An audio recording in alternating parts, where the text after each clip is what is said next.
The Adepta Sororitas stand as living embodiments of absolute devotion, their entire existence predicated upon an unwavering faith in the God Emperor of mankind that transcends mere religious observance to become the very foundation of their being. This faith operates not as a simple belief system, but as an all-consuming spiritual force that permeates every aspect of their lives, from the moment they wake in their Spartan cells to their final breaths upon the battlefield. Unlike the Space Marines, who serve the Emperor as a military commander and genetic father, or the Imperial Guard, who fight for the Imperium as a political entity, the Sisters of Battle worship the Emperor as a divine being, whose will must be enacted through absolute submission to his sacred word. This founding philosophy emerged from the teachings of Sebastian Thor during the tumultuous period following the Age of Apostasy, when the Imperium reeled from the excesses of Goj Vander's reign. The Daughters of the Emperor, as they were originally known, embraced a doctrine that viewed the Emperor not merely as humanity's greatest leader, but as a living god whose divine essence continued to guide the Imperium from his golden throne. This theological framework established the fundamental principle that would define the Sororitas for millennia, that true strength comes not from physical prowess or tactical brilliance alone, but from the complete surrender of one's will to the Emperor's divine purpose. The daily existence of a battle sister reflects this total commitment to faith. Their austere lifestyle deliberately mirrors that of ancient monastic orders, with each sister maintaining only the most basic personal possessions while dedicating herself entirely to prayer, combat training, and service. The fortress monasteries where they dwell echo with constant hymnal chanting, the rhythmic recitation of catechisms, and the measured cadence of boots upon stone as the sisters move between their devotional duties.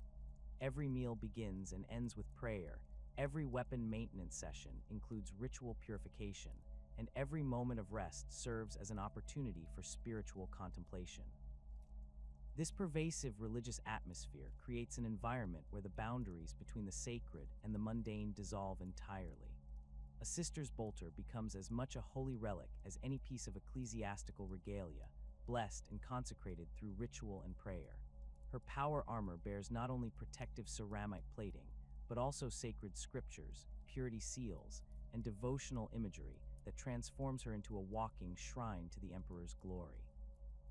The very act of donning this armor becomes a religious ceremony, with each piece blessed as it is secured, transforming the warrior into both protector and prophet of the Imperial Creed.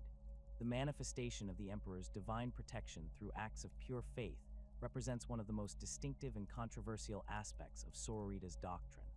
The sisters believe with absolute conviction that their unwavering devotion can literally invoke miraculous interventions from their divine master.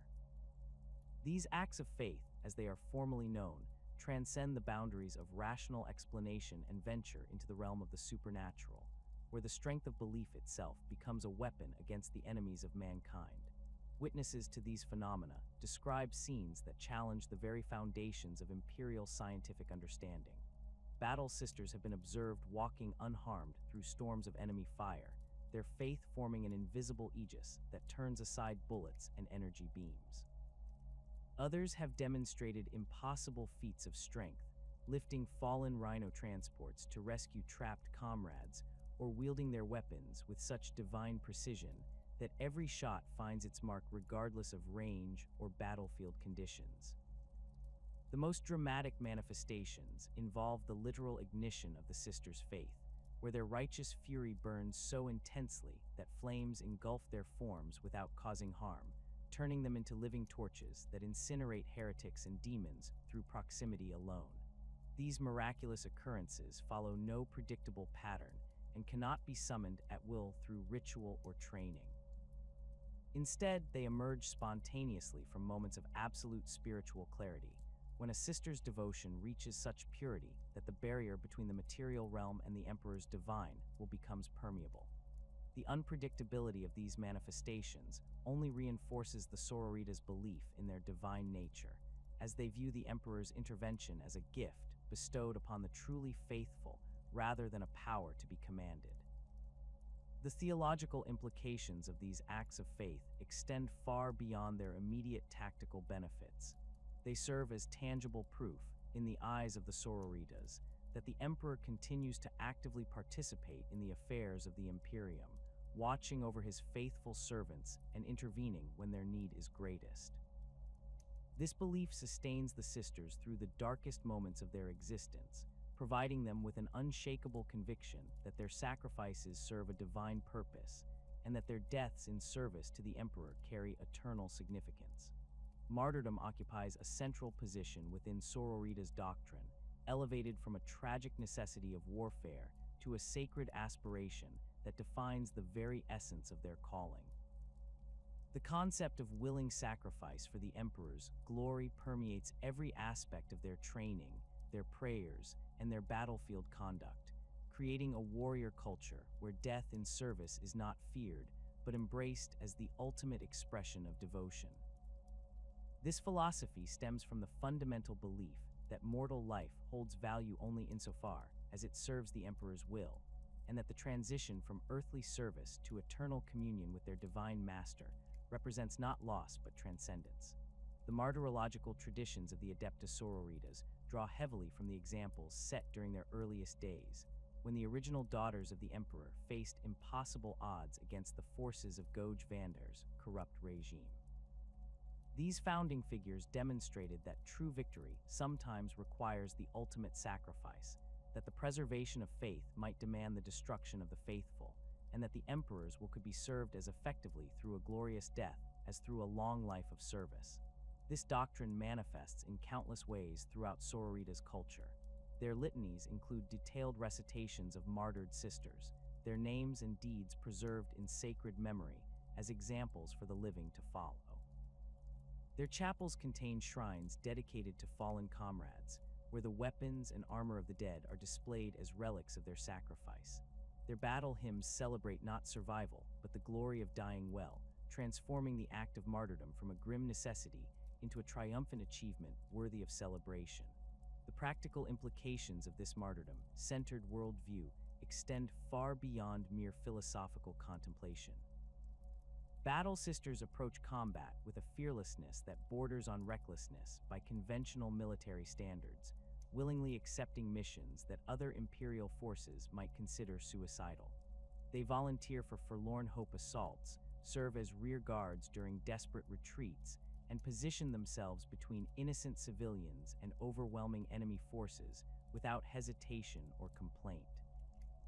This willingness to sacrifice themselves creates tactical opportunities that would be impossible for forces motivated primarily by self-preservation, allowing the Sororitas to achieve victories through sheer audacity and determination. The integration of military discipline with religious fervor creates a unique synthesis that distinguishes the Adepta Sororitas from both conventional military forces and traditional religious orders. Unlike the Astra Militarum, whose discipline stems from training and hierarchy, or the Ecclesiarchy's preachers, whose authority derives from theological knowledge, the Battle Sisters combine both traditions into a seamless whole where martial prowess and spiritual authority reinforce each other in an endless cycle of devotion and duty. This synthesis begins during the earliest stages of Sororitas recruitment, when young women are selected not only for their physical potential, but for their demonstrated capacity for absolute faith. The training regimens that follow deliberately blur the boundaries between military instruction and religious education, with weapons drills accompanied by theological recitations and tactical exercises framed as spiritual challenges. Novices learn to strip and reassemble their bolters while reciting the litany of devotion, to march in perfect formation while chanting hymns of praise, and to coordinate complex battlefield maneuvers through prayers that serve simultaneously as communication and invocation. The command structure of the Adepta Sororitas reflects this dual nature through the seamless integration of military and ecclesiastical ranks.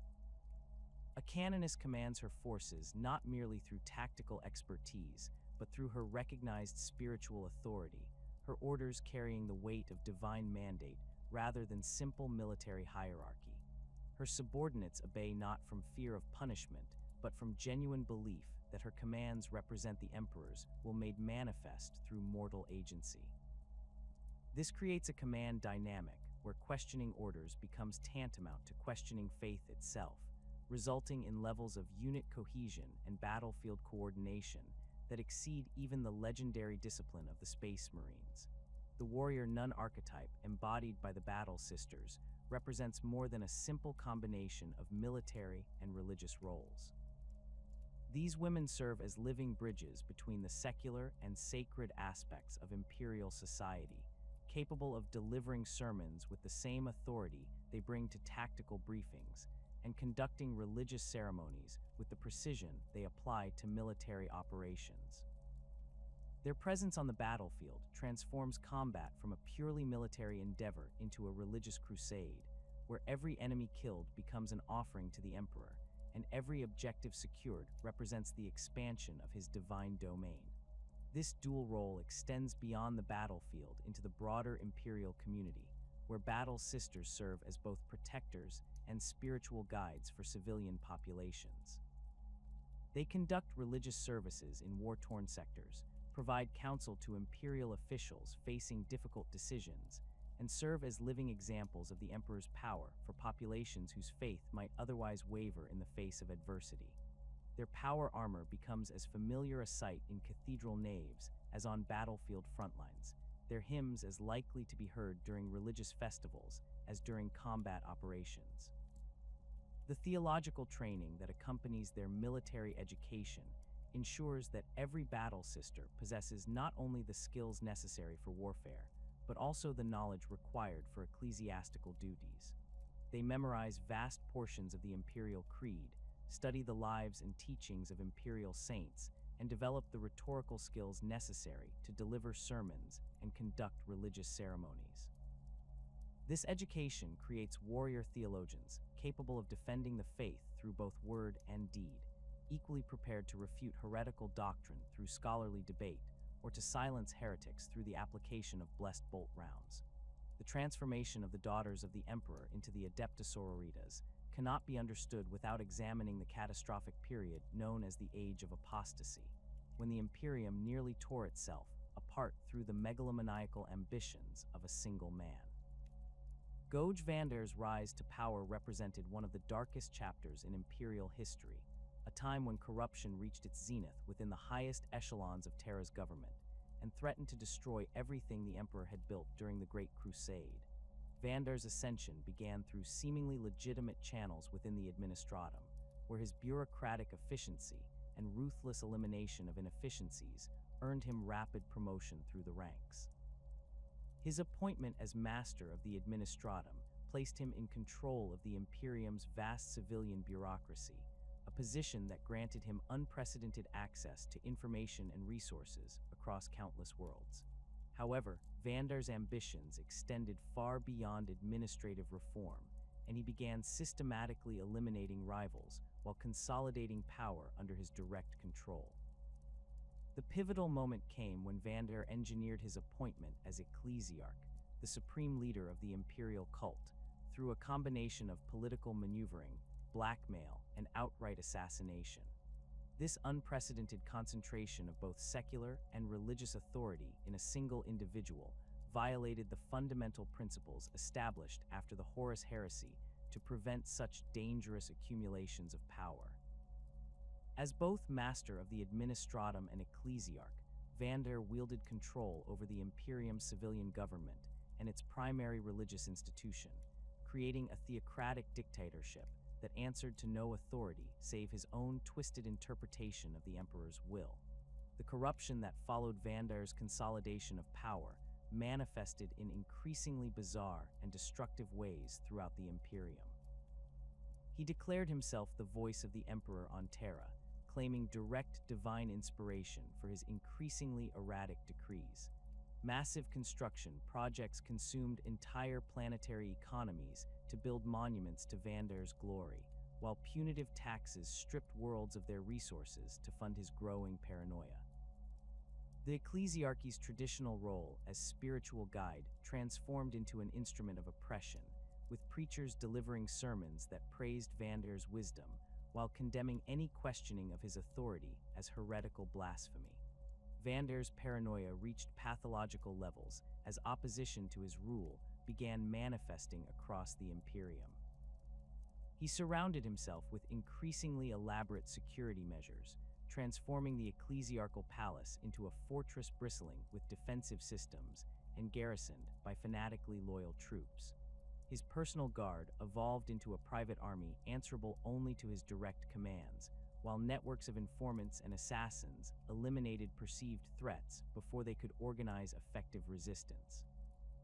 The High Lords of Terra found themselves marginalized and intimidated, their traditional authority systematically undermined by Vandir's growing power base. The creation of the Brides of the Emperor emerged from this atmosphere of paranoia and megalomania, representing Vandir's attempt to create the ultimate expression of personal loyalty and protection. During his travels to the convent prioress on Terra, Vandir encountered a group of women warriors whose combination of martial prowess and religious devotion impressed him greatly. These women, originally part of a local defense force, had developed a unique fighting style that incorporated elements of both military discipline and religious ritual, creating warriors who fought with exceptional coordination and determination. Recognizing the potential of these warrior women as both bodyguards and symbols of his divine authority, Vandir orchestrated their formal incorporation into his personal retinue. He bestowed upon them the title Brides of the Emperor, deliberately invoking religious imagery that suggested a mystical connection between these warriors and the master of mankind himself. This designation served multiple purposes within Vandir's propaganda apparatus, presenting him as the earthly representative of the emperor, while positioning the brides as living proof of divine favor for his rule. The Brides of the Emperor underwent intensive training and indoctrination under Vandir's direct supervision, their original religious devotion carefully redirected toward absolute loyalty to their new master. Vandir presented himself as the emperor's chosen representative, claiming that service to him constituted service to the master of mankind himself. The bride's natural religious fervor made them particularly susceptible to this manipulation, their genuine faith in the emperor becoming the foundation for their misguided loyalty to his supposed earthly avatar. These warrior women accompanied Vandir throughout his travels across the Imperium, serving as both his personal protection and living symbols of his claimed divine authority. Their distinctive appearance, combining elements of military armor with religious iconography, created a powerful visual representation of Vandir's theocratic rule. They participated in public ceremonies where their presence reinforced Vandir's claims of divine sanction, while their obvious martial competence demonstrated the consequences of opposing his authority. The bride's combat effectiveness proved exceptional during the various conflicts that erupted as resistance to Vandir's rule spread across the Imperium. Their unique fighting style, which incorporated synchronized movements and coordinated attacks reminiscent of religious ceremonies, allowed them to defeat opponents who vastly outnumbered them. Their unwavering loyalty to Vandir made them immune to bribery or persuasion, while their genuine religious conviction gave them a fearlessness that unnerved even experienced Imperial Guard veterans. However, the very faith that made the brides such effective servants of Vandir's regime also contained the seeds of their eventual liberation.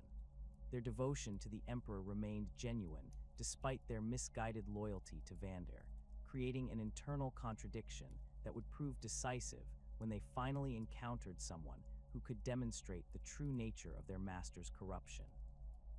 The brides continued to pray to the emperor, study his teachings, and maintain their religious practices even while serving Vandir's increasingly megalomaniacal agenda. The arrival of Sebastian Thor marked the beginning of the end for Vandir's corrupt reign and the transformation of the brides of the emperor into something far greater than their creator had ever imagined. Thor, a humble preacher from the backwater world of Dimammer, possessed a charismatic presence and theological knowledge that set him apart from the corrupt ecclesiastics who had flourished under Vandir's patronage. His sermons drew massive crowds across the worlds he visited, his message of spiritual renewal and return to the emperor's true teachings resonating with populations weary of Vandir's excesses. Thor's growing influence inevitably brought him to Vander's attention, leading to a confrontation that would reshape the entire structure of imperial religious and military authority. When Thor arrived on Terra to challenge Vander's authority directly, the corrupt Ecclesiarch ordered his brides to eliminate this troublesome preacher before his message could spread further. However, Thor's profound understanding of imperial theology and his genuine connection to the Emperor's teachings allowed him to accomplish something that no amount of military force had achieved. The theological debate between Thor and the brides of the Emperor became the stuff of legend, though the exact details remained shrouded in religious mystique and conflicting accounts. What is certain is that Thor's words penetrated the layers of indoctrination and manipulation that had bound the brides to Vander's service, revealing the fundamental contradiction between their genuine faith in the Emperor and their misguided loyalty to his supposed representative. The revelation that Vander had corrupted and perverted the very faith they held most sacred triggered a spiritual crisis that shattered their previous certainties. The moment of the bride's enlightenment represented more than a simple change of allegiance. It constituted a complete spiritual transformation that would define their future role within the Imperium. Their realization that they had been serving a corrupt usurper rather than the Emperor's true representative filled them with a righteous fury that burned away their previous loyalties and replaced them with an even more intense devotion to their divine master. This transformation was so profound that many of the brides later described it as a form of spiritual death and rebirth, their previous selves dying in shame, while their true selves emerged purified by the flames of righteous anger. The bride's subsequent actions against their former master demonstrated the terrible consequences of betraying their trust and corrupting their faith. Their intimate knowledge of Vander's security arrangements, combined with their unrestricted access to his person, made them the perfect instruments of divine justice. The execution of Goj Vander by his own former bodyguards sent shockwaves throughout the Imperium, demonstrating that even the most powerful tyrant remained vulnerable to the consequences of his actions. Sebastian Thor's reforms following Vander's death addressed the fundamental structural problems that had allowed such corruption to flourish within the Imperium's highest levels of government. The decree passive formally separated the military and ecclesiastical hierarchies, ensuring that no single individual could again accumulate the dangerous combination of temporal and spiritual authority that had enabled Vander's rise to power.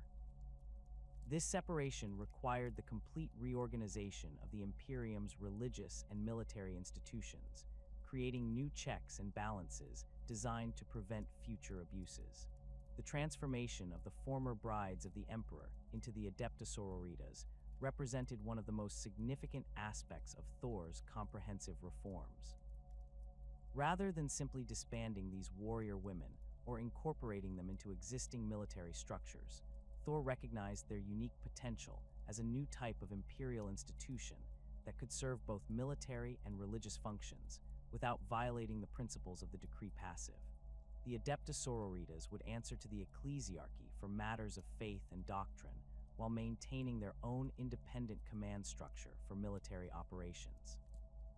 The establishment of the Convent Prioress on Terra and the Convent Sanctorum on Ophelia 7 created the twin centers of power that would anchor the Adepta Sororitas throughout their subsequent history. These installations served multiple functions within the new organization, combining fortress monasteries for training and housing the sisters with administrative centers for coordinating their activities across the galaxy. The choice of locations reflected both practical and symbolic considerations, with Terra's significance as the Emperor's throne world balanced by Ophelia 7's position as a major center of imperial faith. The Convent Prioress on Terra occupied a position of particular importance within the new structure, serving as the primary link between the Adepta Sororitas and the broader imperial government. Its location in the heart of the Imperium's capital world ensured that the sisters maintained close ties with both the Ecclesiarchy and the other major imperial institutions, while preserving their operational independence. The The convent's massive complex included training facilities capable of producing thousands of battle sisters, armories stocked with the finest weapons and equipment available to imperial forces, and libraries containing the most comprehensive collections of theological texts outside the imperial palace itself. The convent sanctorum on Ophelia 7 represented the Adepta Sororitas' commitment to extending their influence throughout the galaxy rather than concentrating their power on Terra alone. Ophelia 7's status as one of the Imperium's most important shrine worlds made it an ideal location for the Sisters' secondary headquarters, while its position in the Segmentum Solar provided strategic access to multiple sectors where the Adepta Sororitas would conduct their operations. The convent sanctorum's facilities rivaled those of its Terran counterpart, creating a redundant command structure that could continue functioning even if one center suffered catastrophic damage. The integration of the Adepta Sororitas into the Ecclesiarchy's military arm required careful negotiation of the complex relationships between different imperial institutions. The sisters needed to maintain their independence from Space Marine command structures while coordinating their activities with other imperial military forces when circumstances required joint operations. This delicate balance was achieved through the creation of formal protocols that define the Adepta Sororitas' areas of responsibility while establishing clear procedures for cooperation with other imperial organizations. The relationship between the Adepta Sororitas and the Space Marines represented one of the most sensitive aspects of this integration process. Both organizations served the Emperor with unwavering loyalty, but their different origins, training methods, and operational doctrines created potential sources of friction that required careful management. The sisters' religious authority gave them significant influence within the broader imperial community, while the Astartes' genetic enhancement and longer operational experience provided them with tactical advantages in certain combat situations. The resolution of these potential conflicts required the development of mutual respect based on recognition of each organization's unique strengths and contributions to the imperial war effort. The Adepta Sororitas emerged from the ashes of the age of apostasy not merely as reformed warrior women, but as the militant arm of the Adeptus Ministorum itself, wielding authority that extended far beyond simple battlefield prowess. Their transformation into the Ecclesiarchy's primary military force represented a fundamental shift in how the imperial cult projected its power throughout the galaxy, creating an organization that could enforce religious orthodoxy through both theological argument and bolt shell when circumstances demanded such intervention. This role positioned the Battle Sisters as the ultimate arbiters of faith within the Imperium, their power, armor, and blessed weapons serving as visible reminders that heresy would not be tolerated regardless of the perpetrator's rank or station. The sisters' authority to investigate and purge heretical elements within the Ecclesiarchy itself stemmed directly from their unique position outside the traditional clerical hierarchy, while remaining intrinsically connected to the imperial cult's doctrinal foundations. Sebastian Thor's reforms had deliberately created this paradox, recognizing that the corruption which had enabled Goj Vander's rise to power could only be prevented through the establishment of an internal watchdog organization with the independence necessary to challenge even the highest-ranking ecclesiastical authorities. The Adepta Sororitas thus became both servants and guardians of the Adeptus Ministorum, their loyalty to the Emperor superseding any obligation to mortal religious leaders who might stray from the path of righteousness. This investigative authority manifested through a complex network of informants, observers, and active agents embedded throughout the Ecclesiarchy's vast institutional structure. Battle Sisters serving in seemingly routine ceremonial roles at major cathedrals maintained careful watch over the conduct of local clergy, noting deviations from orthodox doctrine or suspicious accumulations of wealth and power. Their presence at religious gatherings, planetary consecrations, and ecclesiastical conferences provided the Adepta Sororitas with comprehensive intelligence regarding the spiritual health of the imperial cult across countless worlds. The process of investigating suspected corruption within the Ecclesiarchy required extraordinary discretion and theological sophistication, as the sisters needed to distinguish between legitimate doctrinal development and dangerous heretical deviation. Senior canonesses possessed extensive training in ecclesiastical law and theological interpretation, enabling them to conduct thorough investigations without alerting their targets to the scrutiny they faced. These inquiries often began with careful examination of sermons, writings, and public statements for subtle signs of doctrinal drift, progressing to more intensive surveillance when initial findings warranted deeper investigation. The discovery of genuine heresy within the ecclesiarchies ranks triggered responses that varied dramatically depending on the severity of the corruption and the rank of the individuals involved.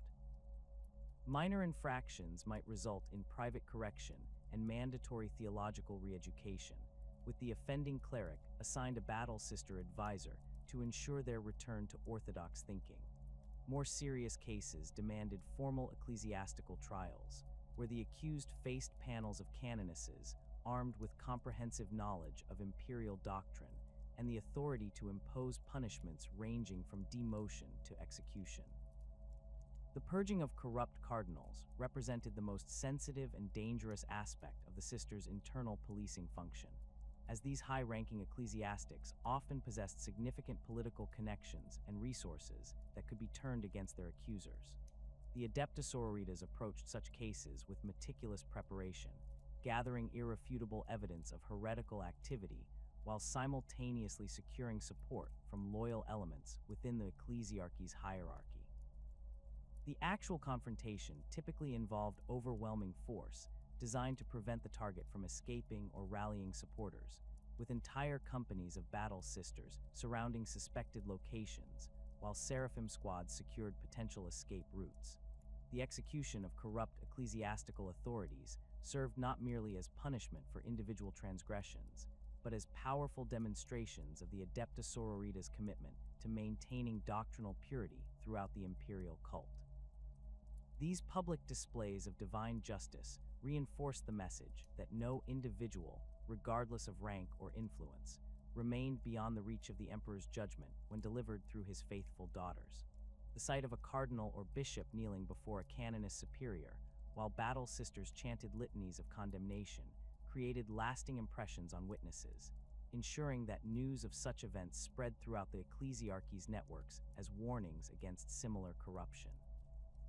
The relationship between the Adepta Sororitas and the Ecclesiarchy's missionary fleets represented one of the most complex aspects of their role as the Adeptus Ministerum's military arm, requiring careful coordination between organizations with fundamentally different operational methods and objectives. Missionary fleets operated under mandates to spread the imperial creed to newly discovered worlds or regions where faith had weakened due to isolation, Zeno's influence, or heretical contamination.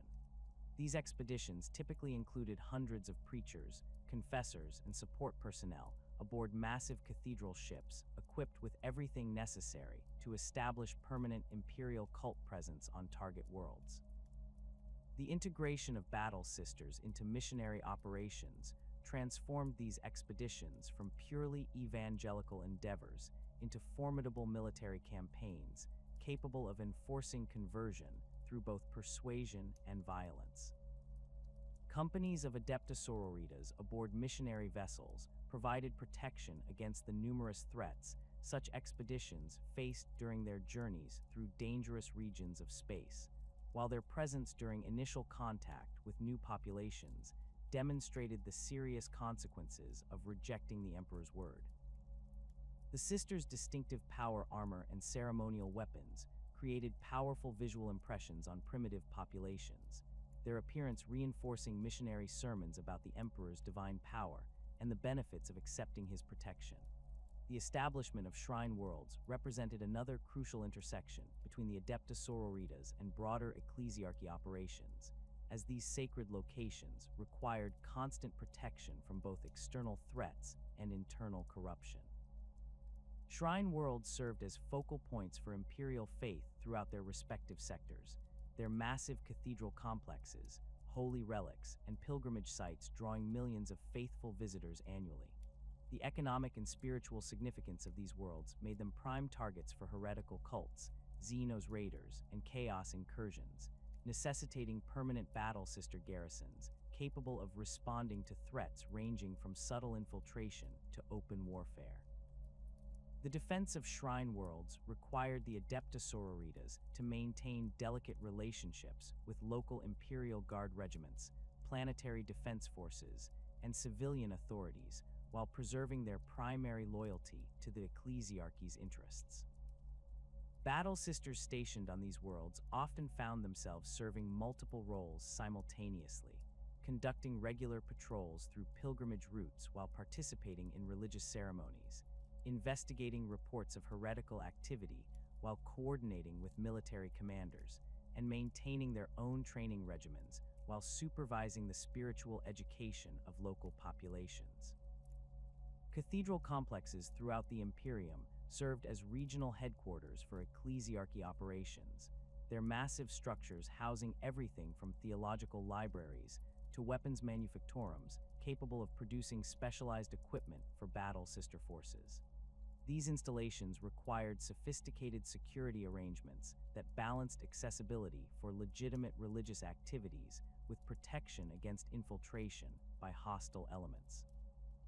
The Adepta Sororitas maintained permanent detachments at major cathedral complexes, their presence ensuring that these vital centers of imperial faith remained secure while providing rapid response capabilities for threats throughout the surrounding region. The relationship between battle sisters and cathedral complexes extended beyond simple security arrangements to encompass their role as living symbols of the Emperor's power and protection. Their participation in major religious ceremonies transformed routine observances into powerful demonstrations of imperial might, their synchronized movements during processionals, and their thunderous voices during hymnal responses, creating atmospheric effects that reinforced the spiritual impact of these gatherings. The sight of fully armored battle sisters kneeling in prayer before sacred altars provided powerful visual metaphors for the proper relationship between martial strength and religious devotion. The balance between serving the Ecclesiarch's will while maintaining their own interpretation of the Emperor's divine mandate represented perhaps the most challenging aspect of the Adepta Sororitas' institutional existence, requiring constant navigation of potentially conflicting loyalties and obligations. The Ecclesiarch, as the supreme leader of the imperial cult, possessed theoretical authority over all aspects of the Adeptus Ministerum's operations, including the deployment and activities of battle sister forces. However, the sisters' unique origins and their direct connection to the Emperor's divine will create a parallel source of authority that could potentially conflict with earthly ecclesiastical commands. This tension manifested most clearly during periods when the Ecclesiarch's policies or decisions appeared to conflict with fundamental principles of imperial doctrine, or when political considerations seemed to override genuine religious concerns. The Adepta Sororitas had emerged from the betrayal and corruption of the age of apostasy, with an acute awareness that even the highest religious authorities remained fallible mortals capable of straying from the Emperor's path. Their institutional memory of serving Goj Vander created a permanent skepticism regarding claims of divine authority that were not supported by demonstrable spiritual authenticity and doctrinal orthodoxy. The resolution of such conflicts required sophisticated theological reasoning and careful consultation with the most senior canonesses and spiritual advisors within the Adepta Sororitas hierarchy.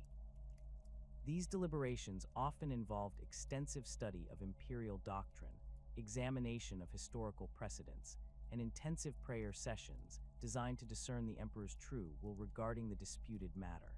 The process could take weeks or months, during which the sisters maintained their regular duties while avoiding actions that might compromise their spiritual integrity or violate their fundamental obligations to their divine master. The practical implementation of this delicate balance varied significantly depending on the specific circumstances and the personalities of the individuals involved. Some ecclesiarchs maintained excellent relationships with the Adepta Sororitas leadership, recognizing the sisters' unique value and respecting their spiritual authority while coordinating effectively on matters of mutual concern. Others attempted to treat the battle sisters as simple military assets subject to direct command authority, creating tensions that required careful diplomatic resolution to prevent open conflict between supposedly allied organizations. The Adepta Sororitas' interpretation of the Emperor's divine mandate extended beyond simple obedience to encompass active participation in the ongoing development and refinement of imperial doctrine, their battlefield experiences and spiritual insights contributing to the Ecclesiarchy's understanding of how faith should be applied in practical situations. Battle sisters who had witnessed miraculous acts of faith or encountered manifestations of the Emperor's power brought these experiences back to their fortress monasteries, where they were carefully documented and analyzed for their theological implications. This process created a continuous feedback loop between practical religious experience and formal doctrinal development. The sisters' role in shaping ecclesiastical policy became particularly evident during major theological debates or doctrinal controversies, when their reputation for spiritual authenticity and their independence from political considerations made their opinions especially valuable. Canonist superiors frequently testified before ecclesiastical councils regarding the practical implications of proposed doctrinal changes, their battlefield experience providing crucial insights into how theoretical theological positions might affect the faith and morale of imperial forces engaged in active combat operations. The weapons wielded by the Adepta Sororitas transcend mere instruments of warfare to become sacred extensions of the Emperor's divine will, each piece blessed through elaborate ritual consecration that transforms cold metal and circuitry into holy relics capable of channeling righteous fury against the enemies of mankind.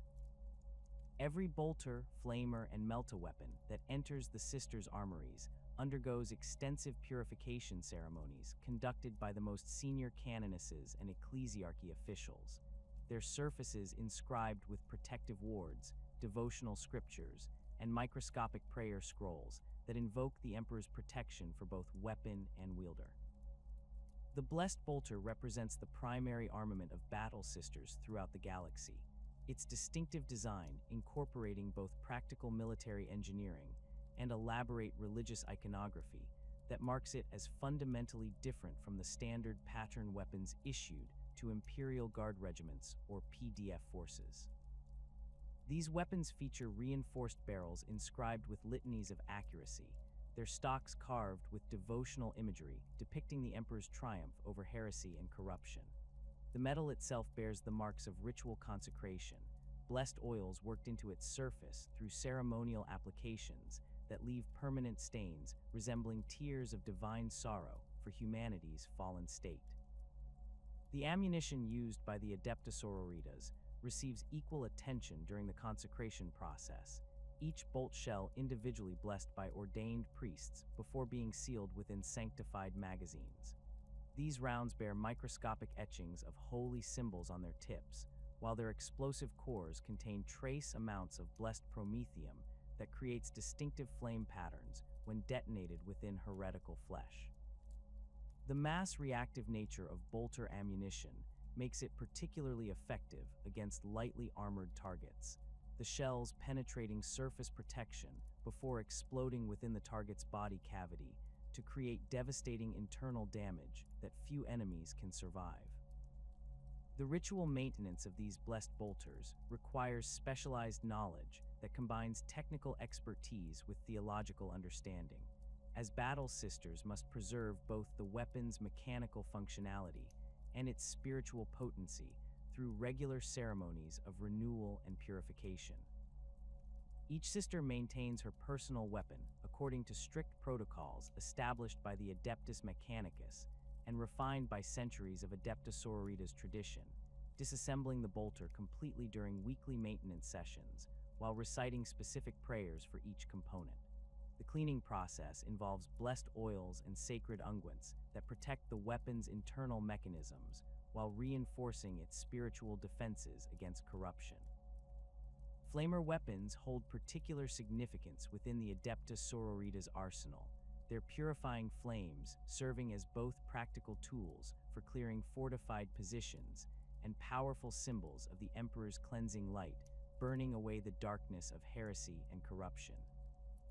The promethium fuel used in these weapons undergoes extensive blessing ceremonies that transform ordinary chemical compounds into sacred fire capable of burning with supernatural intensity against creatures of the warp and their mortal servants.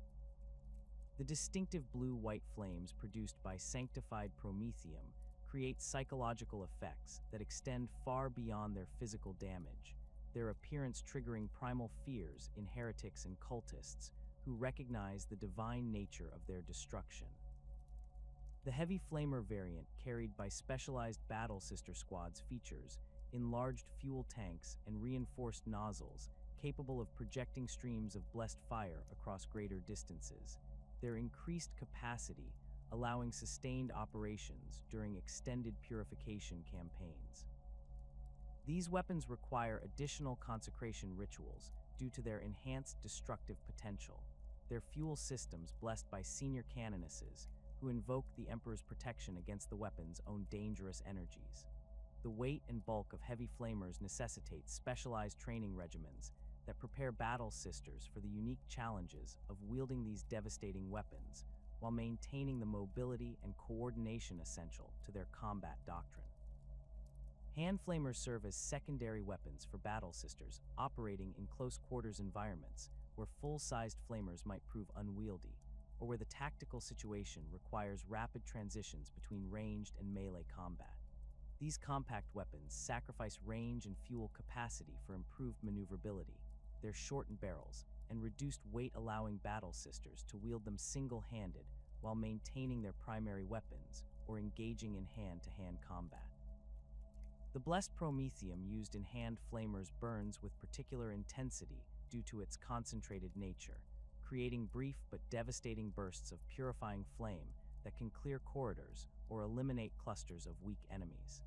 Meltagun technology represents the pinnacle of Imperial thermal weaponry, its focused energy beams capable of reducing even the heaviest armor to molten slag within seconds of sustained fire. The Adepta Sororitas employs these weapons primarily against heavily armored targets that resist conventional bolter fire, their devastating effectiveness against power armor, vehicle hulls, and fortified positions, making them invaluable during siege operations or battles against well-equipped heretical forces. The complex mechanisms required to generate and focus melta energy demand extensive maintenance and specialized training, limiting their deployment to veteran battle sisters who have demonstrated both technical competence and spiritual purity. The consecration rituals for meltaguns involve particularly elaborate ceremonies due to the weapon's ability to channel energies that approach the intensity of stellar fusion, their destructive potential requiring additional spiritual safeguards to prevent corruption or malfunction during critical moments. Senior tech priests from the Adeptus Mechanicus participate in these blessing ceremonies, their technical expertise combining with Ecclesiarchy theological knowledge to create weapons that function as both technological marvels and sacred instruments of divine judgment. The distinctive whine of charging melta coils creates an auditory signature that strikes fear into enemy forces while inspiring confidence in nearby battle sisters. Multi-meltas extend the basic melta weapon concept to create devastating heavy weapons capable of engaging multiple targets or penetrating the thickest armor through sustained fire, their twin barrels allowing rapid successive shots that can breach fortress walls or destroy entire vehicle squadrons. These weapons require specialized mounting systems and power sources that limit their deployment to static defensive positions or heavy weapon teams with dedicated support personnel. The thermal output generated by multi-melta firing cycles creates distinctive heat signatures that make their positions easily identifiable to enemy forces, requiring careful tactical deployment and rapid repositioning after engagement. The Immolator tank represents one of the most distinctive vehicles in the Adepta Sororitas arsenal. Its twin-linked heavy flamers, capable of projecting devastating streams of blessed fire across wide areas, while its armored hull provides protection for the battle sisters operating within. The vehicle's design incorporates numerous religious elements that distinguish it from standard Imperial Guard armor, including external shrine compartments, devotional banners, and loudspeaker systems for broadcasting hymns and battle prayers during combat operations. The twin-linked heavy flamer turret allows sustained fire against multiple targets while reducing the likelihood of weapon malfunction during extended engagements. The Immolator's fuel systems contain massive reserves of blessed promethium stored in sanctified tanks that undergo regular consecration ceremonies to maintain their spiritual potency. The sacred nature of this fuel requiring specialized handling procedures that prevent contamination or degradation. The vehicle's crew compartment includes facilities for conducting brief religious services during lulls in combat, allowing embarked battle sisters to maintain their spiritual focus while preparing for the next phase of operations. The distinctive sound of the Immolator's engines combines with the roar of its flamers to create an unmistakable audio signature that announces the arrival of the Emperor's judgment. The Exorcist missile launcher system represents the Adepta Sororitas' primary long-range fire support capability. Its organ pipe missile tubes, capable of delivering devastating barrages against enemy positions, while their distinctive appearance reinforces the religious nature of the sisters' military operations. The vehicle's design deliberately evokes the pipe organs found in imperial cathedrals, their vertical launch tubes arranged in configurations that mirror musical instruments, while serving the decidedly non-musical purpose of delivering explosive death to the Emperor's enemies. Each missile bears individual blessing marks and consecration seals that invoke divine guidance for accurate targeting and maximum destructive effect. The Exorcist's targeting systems incorporate both advanced Imperial technology and ritual components that require regular blessing ceremonies to maintain their effectiveness. The vehicle's machine spirit receiving constant attention from both tech priests and battle sister crews, who understand the importance of maintaining proper relationships with the weapons they depend upon. The missile warheads contain blessed explosives that create distinctive detonation patterns recognizable to experienced Imperial forces, their spiritual enhancement providing additional effectiveness against demonic entities and other warp-spawned creatures that might resist conventional ordnance.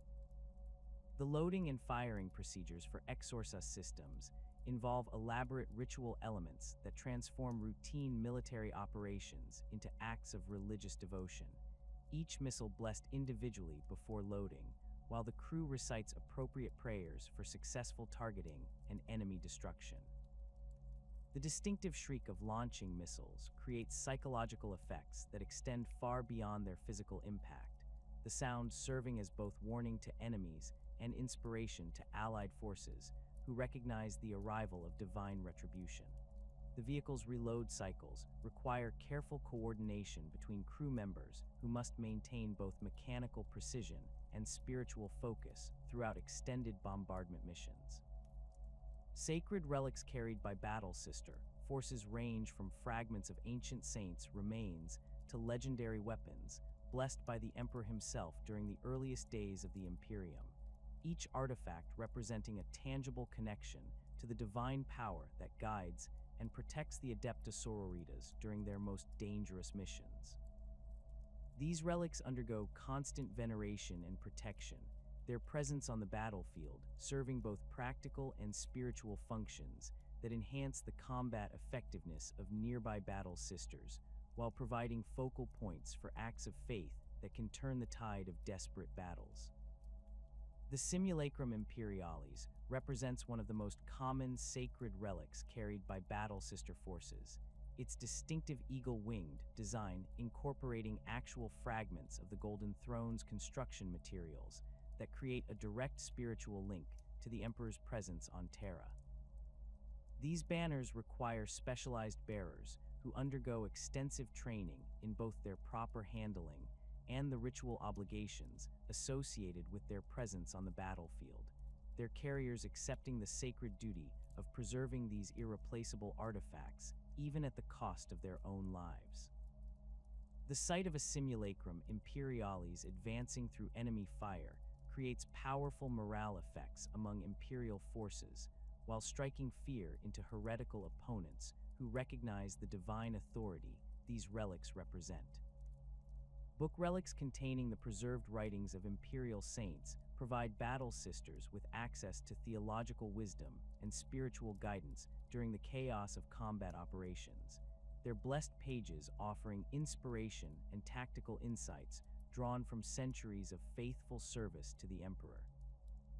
These ancient tomes require careful preservation and handling, their fragile materials protected by specialized cases and force fields that prevent damage while allowing access to their sacred contents when circumstances permit consultation. The knowledge contained within these relics often proves invaluable during operations against specific types of enemies or in situations where conventional tactical doctrine provides insufficient guidance.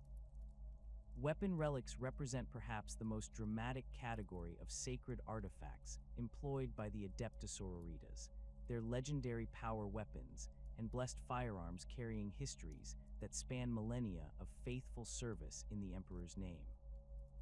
These weapons often possess capabilities that exceed standard Imperial technology, their enhanced effectiveness resulting from centuries of accumulated blessings and the spiritual resonance created by their use in countless battles against the forces of darkness. The assignment of weapon relics to individual battle sisters requires careful consideration of both combat effectiveness and spiritual worthiness, ensuring that these irreplaceable artifacts remain in the hands of warriors capable of wielding them with appropriate reverence and skill. The ritual maintenance and consecration of war gear represents a fundamental aspect of battle sister culture that transforms routine equipment servicing into acts of religious devotion, each weapon cleaning session and armor inspection becoming an opportunity for spiritual reflection and renewed commitment to the Emperor's service.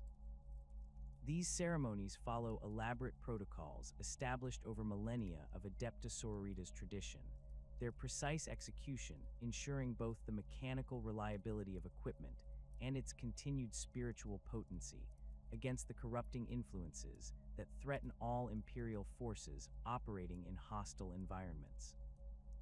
The daily weapon maintenance rituals begin before dawn in fortress monasteries throughout the galaxy, battle sisters gathering in armory chambers where they disassemble their personal weapons while reciting litanies specific to each component and system. The cleaning process involves blessed oils and sacred unguents, whose preparation requires extensive knowledge of both chemical properties and theological significance, their application following patterns that mirror devotional practices while ensuring optimal weapon performance. Each sister maintains detailed records of her weapon's service history, documenting its performance in combat while noting any unusual phenomena that might indicate spiritual significance or the need for additional consecration. The consecration of new equipment involves elaborate ceremonies that can last for days or weeks, depending on the complexity and importance of the items being blessed, major weapon systems, requiring the participation of senior canonesses and visiting Ecclesiarchy officials, who possess the authority to invoke the most powerful protective wards and enhancement rituals. These ceremonies transform the fortress monasteries into centers of intense spiritual activity, their chapels and armories filled with the sounds of chanting voices and the sense of blessed incense as each piece of equipment receives individual attention and blessing. The completion of these rituals marks the formal acceptance of new gear into the Adepta Sororitas arsenal, their spiritual transformation from mere tools into sacred instruments of the Emperor's will. The construction of Sororitas power armor begins within the sacred forges of Mars and select forge worlds throughout the Imperium, where tech priests of the Adeptus Mechanicus work in careful coordination with Ecclesiarchy representatives to create protection that serves both physical and spiritual needs.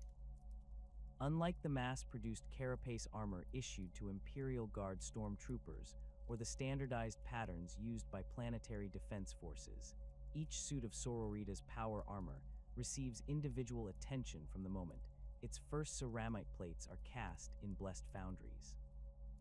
The adamantium framework that forms the armor's skeleton undergoes ritual purification in sacred oils, while tech priests chant binary hymns, their mechanical voices blending with the prayers of attending battle sisters who will eventually don these protective shells. The ceramite plating that provides the armor's primary protection incorporates blessed materials gathered from shrine worlds across the galaxy, microscopic fragments of saints' relics ground into powder and mixed with the ceramic compounds during the firing process. This spiritual enhancement creates armor plates that possess subtle resistance to warp-based attacks and demonic weapons, their blessed nature providing additional protection beyond what purely technological defenses could achieve. The distinctive white coloration of most Sororitas armor results from the specific ceramic compounds used in this process, though individual orders modify these base materials to achieve their preferred color schemes while maintaining the spiritual properties essential to the armor's function. The integration of sacred symbols into the armor's structure begins during the earliest stages of construction, with devotional imagery cast directly into the ceramite plates rather than applied as surface decoration. Aquila symbols, fleur-de-lis patterns, and scriptural passages become integral parts of the armor's protective matrix, their raised surfaces providing both spiritual significance and practical benefits by deflecting glancing blows away from vital areas. The placement of these symbols follows ancient patterns established during the earliest days of the Adepta Sororitas, their positioning designed to create overlapping fields of spiritual protection that reinforce the armor's physical defenses. Purity seals represent one of the most distinctive features of Sororitas power armor.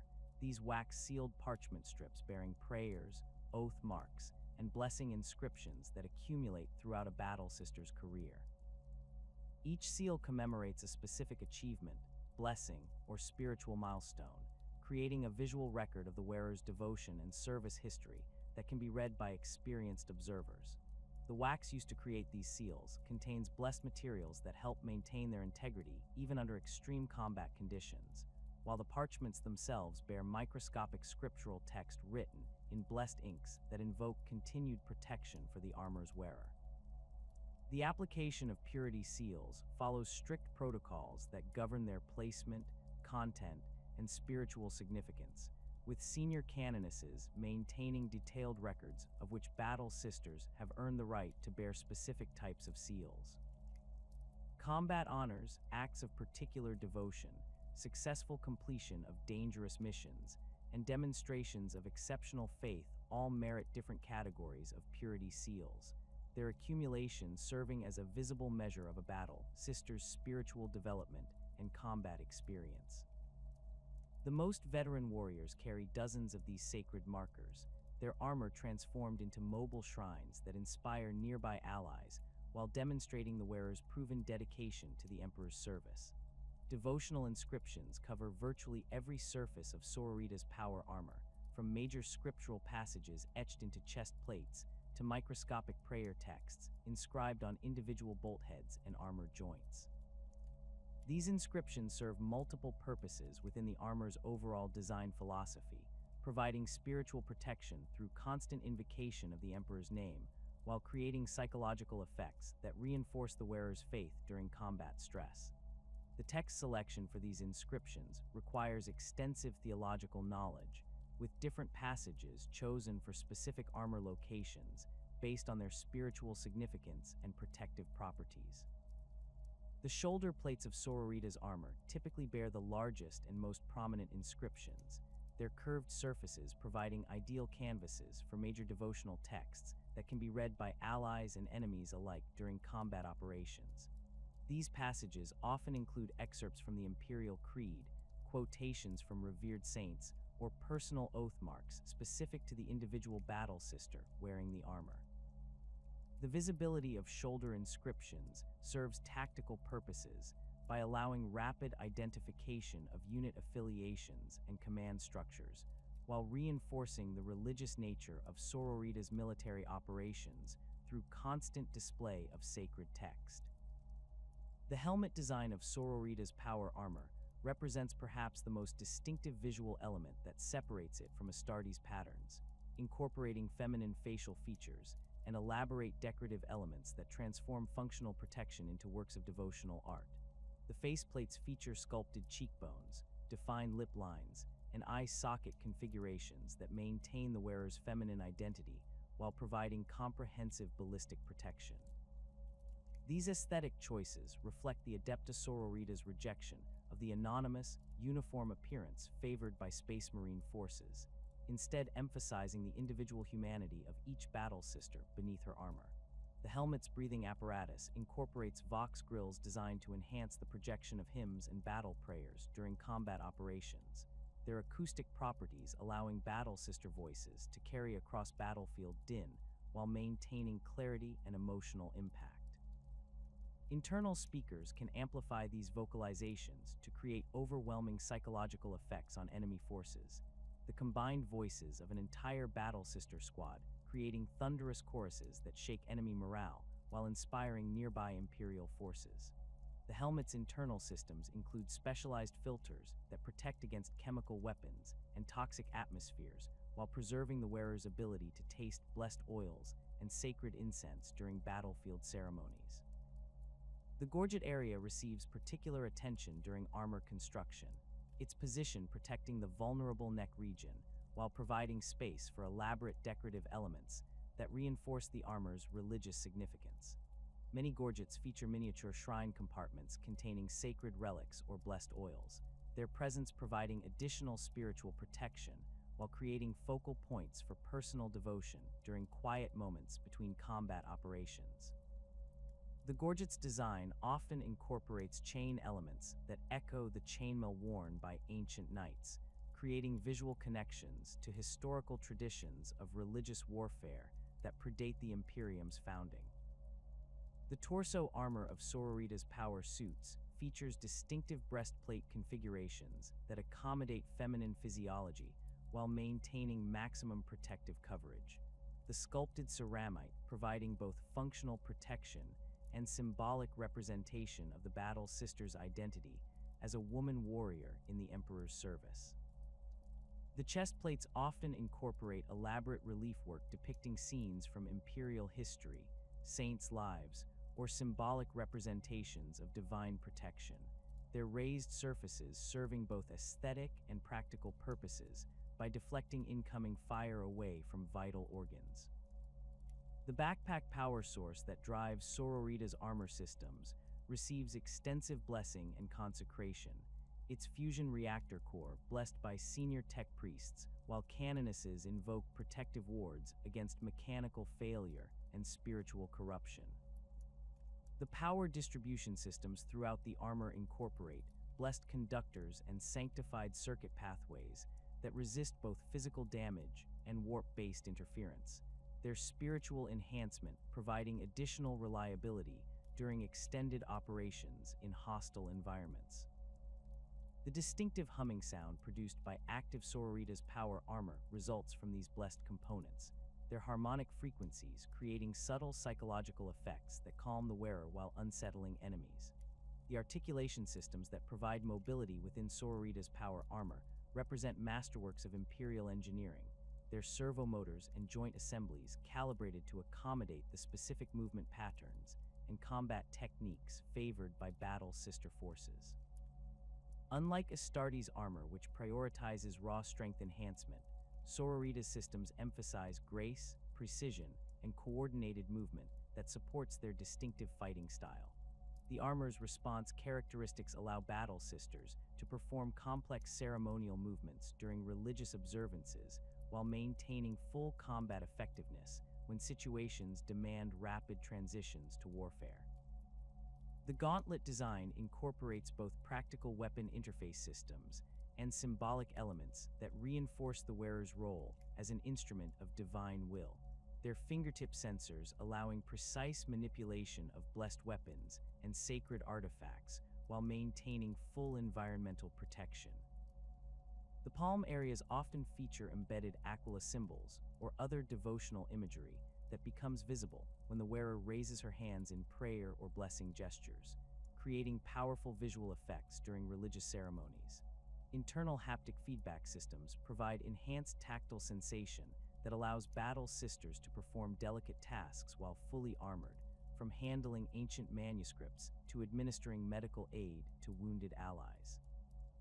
The leg armor incorporates knee guards decorated with devotional imagery and shin plates that often bear personal heraldry or unit identification marks, their design balancing protection with mobility requirements essential to Sororitas' combat doctrine.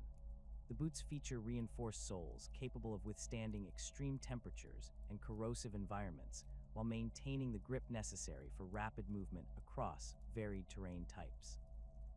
Magnetic clamps and climbing aids built into the boot systems allow battle sisters to operate in zero-gravity environments or scale vertical surfaces during urban combat operations. Specialized armor variants within the Adepta Sororitas arsenal address specific battlefield roles and operational requirements that extend beyond the capabilities of standard power armor configurations. The Paragon Warsuit represents the pinnacle of Sororitas' armor technology, its massive frame providing protection and firepower that rivals Space Marine Terminator armor while maintaining the distinctive aesthetic and spiritual elements that mark it as uniquely Sororitas equipment. These towering mechanical suits stand nearly twice the height of standard power armor, their enlarged frames accommodating devastating weapon systems and enhanced protection that allows single operators to engage multiple enemies simultaneously. The construction of Paragon warsuits requires extensive collaboration between the most skilled tech priests and senior canonesses, their complex systems demanding both technical expertise and spiritual oversight throughout the manufacturing process. Each suit represents months of careful work, its components individually blessed and consecrated before assembly, while the completed system undergoes extensive testing and ritual preparation before deployment. The machine spirit that governs each warsuit systems receives particular attention during these preparations, its artificial consciousness blessed and programmed with devotional routines that ensure loyalty and effectiveness in combat. The weapon systems integrated into Paragon warsuits include twin-linked heavy bolters, multi-meltas, and specialized flamers that project blessed promethium across devastating areas of effect, their combined firepower capable of eliminating entire enemy squads or penetrating the heaviest armor encountered on Imperial battlefields. The suit's targeting systems incorporate both advanced Imperial technology and blessed components that invoke divine guidance for accurate fire, their machine spirits trained to recognize heretical targets and prioritize threats according to their spiritual as well as tactical significance. The pilot interface systems within Paragon warsuits create intimate connections between the operator and her mechanical mount, neural link cables allowing direct control of weapon systems, while haptic feedback provides sensory information about the suit's condition and surrounding environment. The pilot's compartment includes facilities for brief religious observances during lulls in combat, allowing the operator to maintain spiritual focus while managing the complex systems under her control. The experience of operating a Paragon warsuit is often described as transformative, the enhanced capabilities and towering perspective creating feelings of divine empowerment that reinforce the pilot's connection to the Emperor's will. The ritual significance of donning Sororitas' power armor extends far beyond simple equipment preparation to encompass a spiritual transformation that prepares the wearer for her role as an instrument of divine judgment. The armoring ceremony begins hours before deployment, with the battle sister undergoing purification rituals that cleanse both body and spirit in preparation for the sacred act of assuming her protective shell. Blessed oils anoint her skin, while prayers invoke the Emperor's protection and guidance, the entire process serving to align her spiritual state with with the sacred nature of the armor she will wear. Each piece of armor receives individual blessing as it is fitted to the wearer's body, senior battle sisters or attending canonesses reciting specific prayers for each component while applying sacred oils and incense to the connection points between armor and flesh. The process follows ancient protocols established during the earliest days of the Adepta Sororitas, their precise execution ensuring both proper armor function and spiritual preparation for the trials ahead. The gradual transformation from vulnerable human form to armored warrior creates psychological effects that reinforce the battle sister's sense of purpose and divine mission. The final stages of the armoring ritual involve the activation of the suit's power systems and the blessing of integrated weapon systems, their machine spirits awakened through sacred incantations, while diagnostic systems confirm proper function of all armor components. The completed transformation creates a fusion of human consciousness, blessed technology, and divine purpose that transcends the sum of its individual parts, the armored battle sister becoming a living weapon in the Emperor's service, whose very presence on the battlefield serves as a manifestation of his divine will made manifest in the material realm. The manifestation of acts of faith through the Adepta Sororitas represents one of the most profound and controversial phenomena within the Imperium, where the absolute devotion of battle sisters transcends the boundaries of rational explanation to produce effects that defy established laws of physics and probability. These miraculous occurrences emerge not through mechanical invocation or ritual formula, but through moments of such pure spiritual clarity that the barrier between the material realm and the Emperor's divine will become temporarily permeable. The unpredictable nature of these manifestations reinforces their sacred character, as they cannot be summoned through training or technique, but arise spontaneously from the depths of unwavering faith when circumstances demand divine intervention. The theological framework underlying acts of faith distinguishes them fundamentally from the psychic phenomena exhibited by sanctioned psychers or the technological miracles achieved through advanced imperial engineering. Where psychers manipulate the warp through conscious effort and technological devices channel predetermined effects through mechanical processes, acts of faith represent direct interventions by the Emperor's divine consciousness, operating through mortal vessels whose spiritual purity creates conduits for his power. The battle sisters themselves describe these experiences not as personal achievements, but as moments when they become transparent to the Emperor's will, their individual consciousness temporarily subsumed within his infinite wisdom and power. The physical manifestations of these miraculous events vary dramatically in their scope and intensity, ranging from subtle alterations in probability that ensure critical shots find their targets to dramatic displays of divine power that reshape entire battlefields through supernatural intervention. Battle sisters have been documented walking unharmed through concentrated enemy fire, their faith creating invisible barriers that deflect bullets and energy beams with casual ease while they advance toward their objectives with serene confidence. The projectiles striking these protective fields often ricochet in patterns that suggest conscious redirection rather than random deflection, enemy rounds turning back upon their sources with lethal accuracy that eliminates threats while preserving the faithful. The phenomenon of miraculous healing represents one of the most frequently documented categories of acts of faith, with battle sisters recovering from wounds that should prove fatal through the direct intervention of divine power channeled through their absolute devotion. These healings occur instantaneously during moments of crisis, severed limbs regenerating within seconds, while punctured organs seal themselves without leaving scars or functional impairment. The process involves no visible energy discharge or technological intervention, the restoration occurring through what witnesses describe as a gentle warmth that spreads through the wounded sister's body, while her injuries simply cease to exist. The accuracy enhancements that accompany certain acts of faith transform ordinary battle sisters into instruments of supernatural precision, their blessed weapons finding targets with consistency that exceeds statistical possibility, even when firing under impossible conditions. Sisters experiencing these divine interventions report sensations of guidance that direct their aim without conscious effort, their weapons seeming to fire themselves, while divine wisdom calculates trajectories and compensates for environmental factors beyond human perception.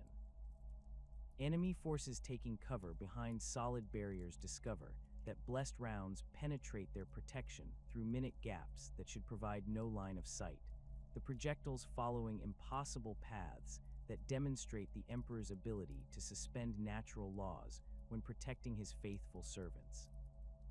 The immunity to mortal wounds displayed during certain acts of faith extends beyond simple damage resistance to encompass complete invulnerability to specific threats that would normally prove lethal to unprotected humans. Battle Sisters have walked through raging infernos without their hair being singed, stood unharmed within clouds of toxic gas that kill unprotected humans within seconds, and survived direct hits from weapons that should reduce human bodies to component atoms. These protective effects appear selective in their application, shielding the faithful sister from harm while allowing her to interact normally with her environment and equipment. The temporal aspects of some acts of faith create effects that challenge conventional understanding of causality and sequence, with battle sisters moving at speeds that blur the line between rapid motion and teleportation while maintaining perfect coordination and tactical awareness. These accelerated movements allow individual sisters to engage multiple enemies simultaneously, their blessed weapons firing with impossible rapidity, while their enhanced reflexes process battlefield information at superhuman rates. Observers describe these episodes as watching the sister exist in multiple locations simultaneously, her form flickering between positions too quickly for normal human vision to track while leaving devastation in her wake.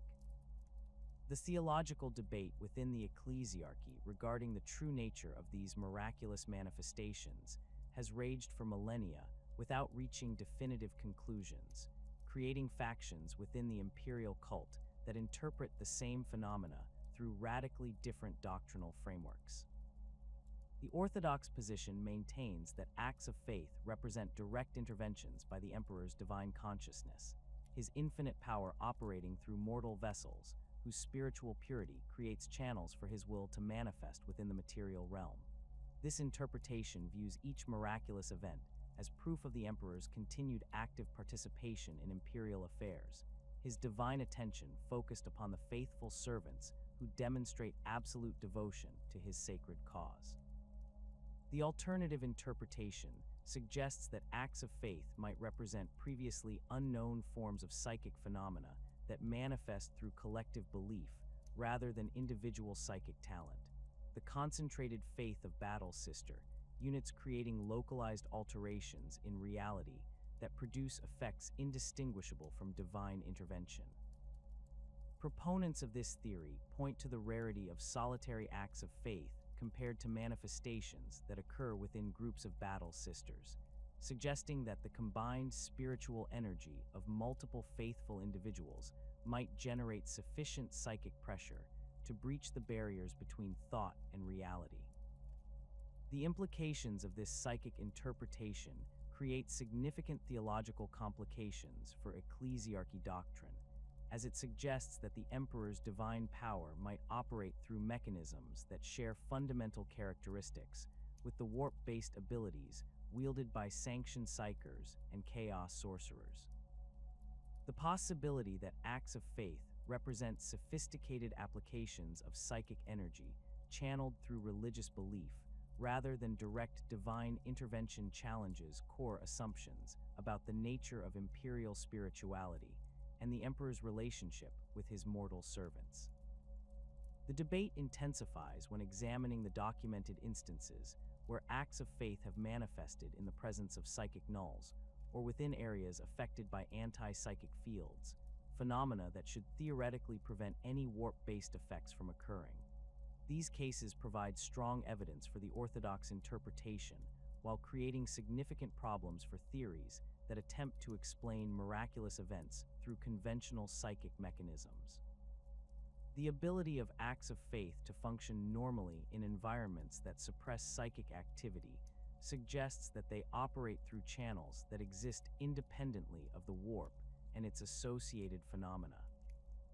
The role of canonist leadership in inspiring and channeling miraculous events during critical moments represents one of the most crucial aspects of how acts of faith manifest within battle sister forces. Their spiritual authority and demonstrated devotion creating focal points around which divine power can coalesce and direct itself toward tactical objectives.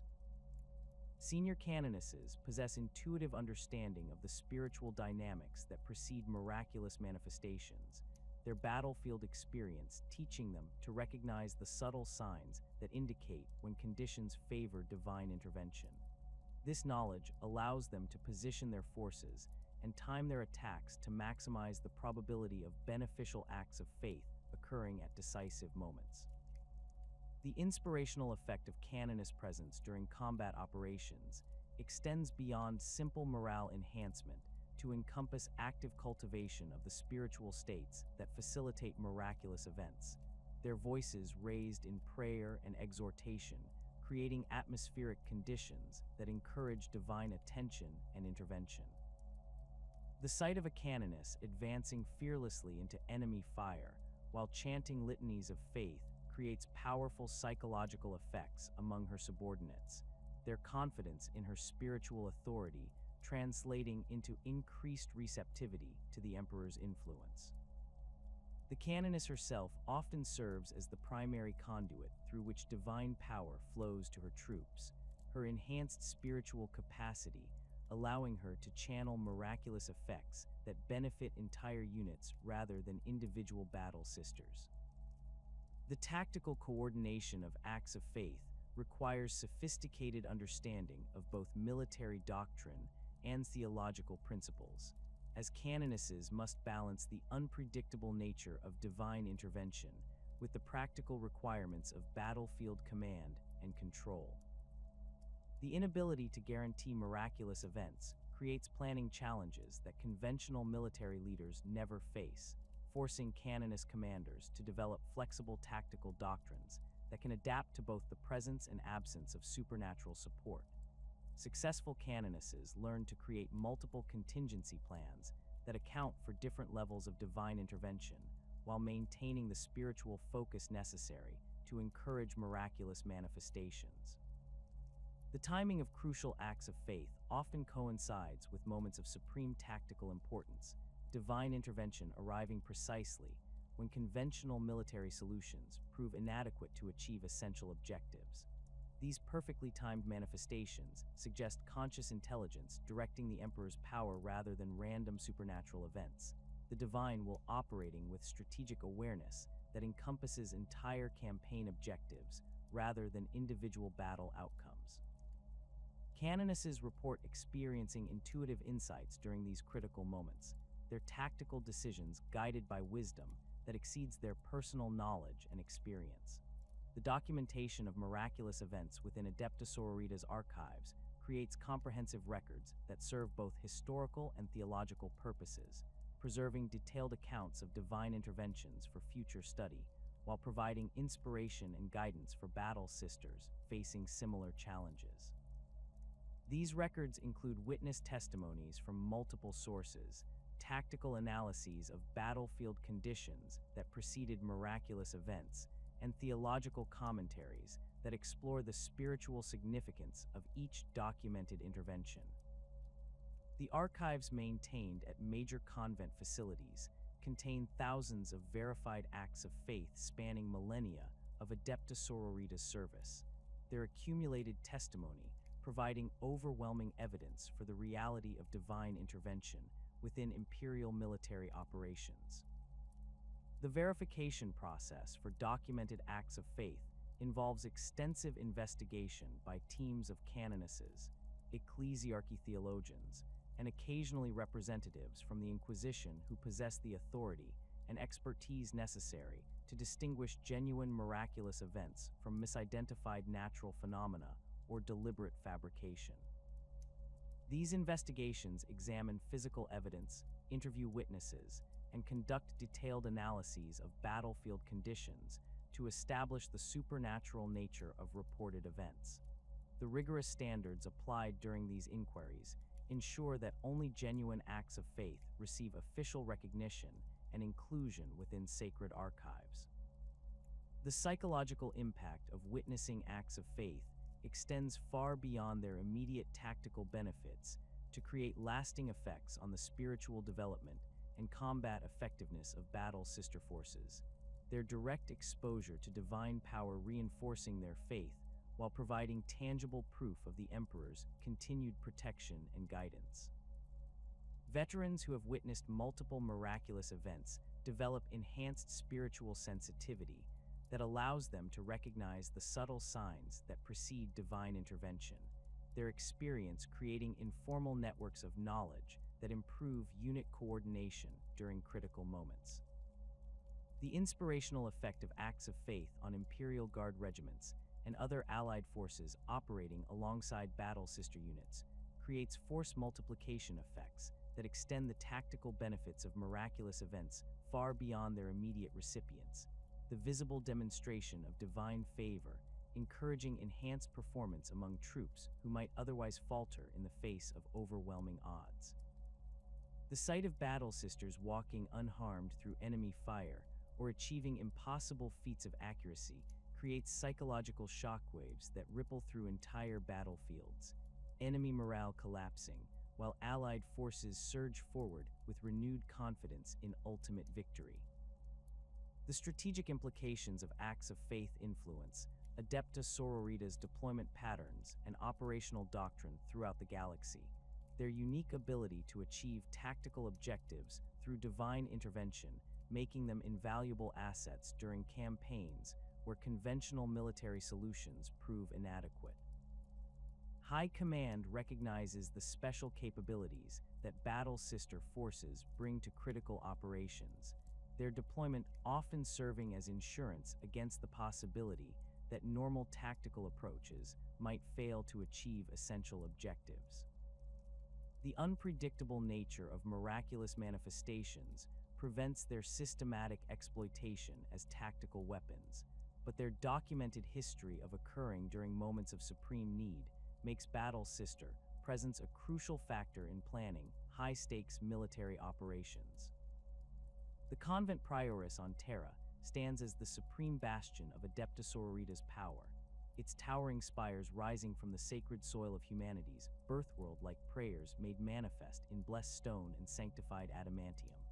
Located within the sprawling urban maze of Terra's continental hive cities, the convent occupies a position of unparalleled strategic and spiritual significance that reflects its role as the primary seat of battle sister authority throughout the galaxy. The massive complex stretches across dozens of square kilometers, its fortress monastery architecture combining the defensive requirements of a military installation with the devotional grandeur appropriate to one of the Imperium's most sacred sites. The construction of the convent prioress began during the immediate aftermath of the Age of Apostasy, when Sebastian Thor's reforms required the creation of permanent facilities capable of housing and training the newly established Adepta Sororitas. The site chosen for this monumental undertaking possessed deep historical significance, having served as a place of worship since the earliest days of imperial expansion when the emperor himself walked among his people. Ancient foundations dating to the Age of Strife lie buried beneath the convent's current structure, their blessed stones incorporated into the newer construction to create continuity between past and present devotion. The architectural design of the convent prioress reflects the dual nature of the Adepta Sororitas as both military force and religious order, its soaring cathedral spires balanced by massive defensive walls that could withstand siege warfare from the most determined enemies. The outer perimeter features multiple layers of fortification, each ring of walls incorporating advanced defensive systems, alongside traditional battlements where battle sisters maintain constant vigil against potential threats. Guard towers positioned at regular intervals provide overlapping fields of fire while serving as platforms for the complex's extensive Vox communication, arrays that maintain contact with sororitas forces throughout the Sol system and beyond. The main gates of the convent prioress represent masterworks of imperial engineering and devotional art, their massive adamantium portals decorated with relief carvings depicting scenes from the founding of the Adepta Sororitas and the triumph of faith over corruption. The gate mechanisms require coordinated activation by multiple battle sisters, their security protocols ensuring that only authorized personnel can gain access to the sacred precincts within. Visiting dignitaries and official delegations must pass through elaborate screening procedures that verify both their identity and their spiritual purity before being granted entry to the convent's inner sanctums.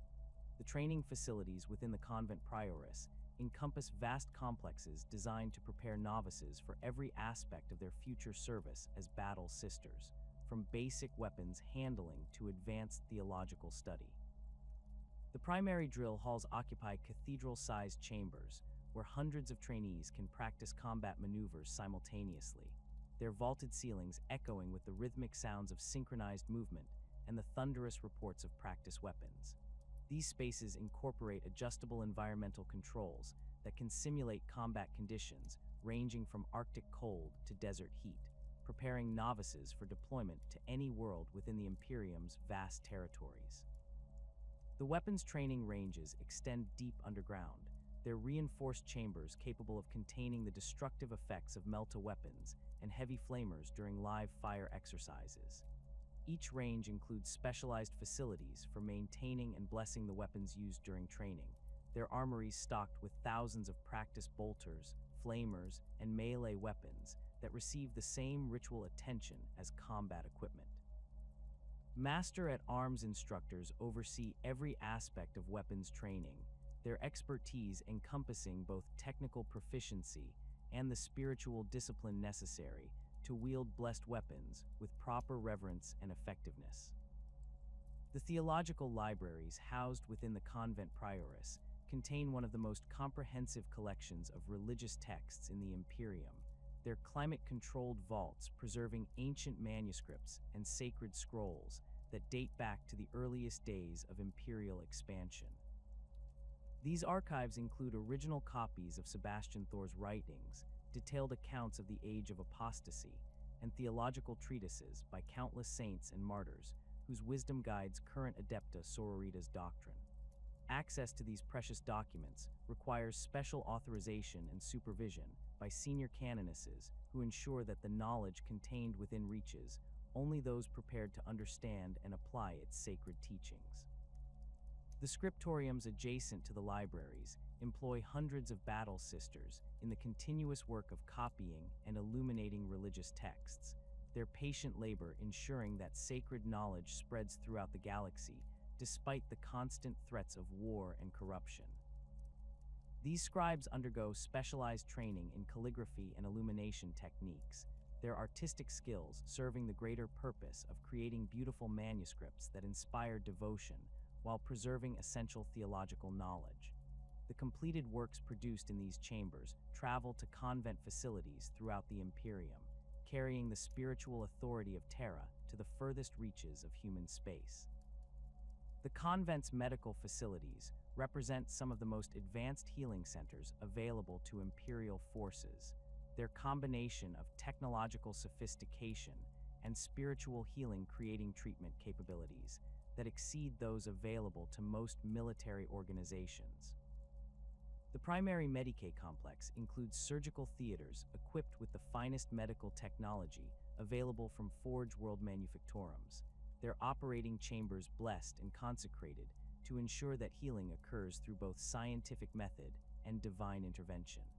Battle sisters trained in medical arts work alongside sanctioned Medicae personnel to provide comprehensive care that addresses both physical wounds and spiritual trauma. The recovery wards within the medical complex create environments of tranquil devotion where wounded battle sisters can heal while maintaining their spiritual disciplines through prayer and meditation. Each ward includes chapel spaces where patients can participate in religious services despite their physical limitations, their continued participation in communal worship supporting the healing process through spiritual means. The walls display inspiring artwork depicting scenes of divine healing and miraculous recovery, their imagery reinforcing the belief that faith itself serves as medicine for both body and soul. The administrative headquarters of the Adepta Sororitas occupy the central spires of the convent prioress, their offices and meeting chambers serving as the nerve center for operations spanning the entire galaxy. The Canoness Superior, who leads the organization, maintains her primary residence within these towers, her quarters combining the austere simplicity appropriate to religious life with the security measures necessary for someone wielding such significant authority. Communication centers within these facilities maintain constant contact with battle sister forces throughout Imperial space, their Vox arrays and astropathic chambers processing thousands of reports and orders daily. The strategic planning chambers where senior canonesses coordinate major operations feature massive holographic displays capable of showing tactical situations across multiple star systems simultaneously, their advanced technology allowing real-time coordination of forces separated by vast interstellar distances. These facilities incorporate both standard Imperial military equipment and specialized systems designed specifically for Adepta Sororitas' operational requirements, their integration creating command capabilities that rival those available to Space Marine Chapter headquarters or Imperial Guard High Command installations. The Convent Sanctorum on Ophelia 7 serves as the secondary major stronghold of the Adepta Sororitas, its massive complex rivaling the convent prioress in both size and significance, while maintaining its own distinct character, shaped by the unique spiritual atmosphere of one of the Imperium's most important shrine worlds. The planet's surface bears the scars of countless pilgrimages, its ancient landscapes transformed by millennia of devotional construction that has created a world-spanning network of cathedrals, shrines, and holy sites.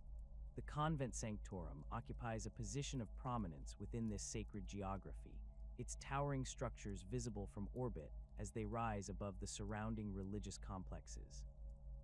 The selection of Ophelia 7 as the site for the secondary convent reflected both strategic and spiritual considerations, the planet's location within the segmentum solar providing excellent access to multiple sectors where Adepta Sororitas forces conduct regular operations.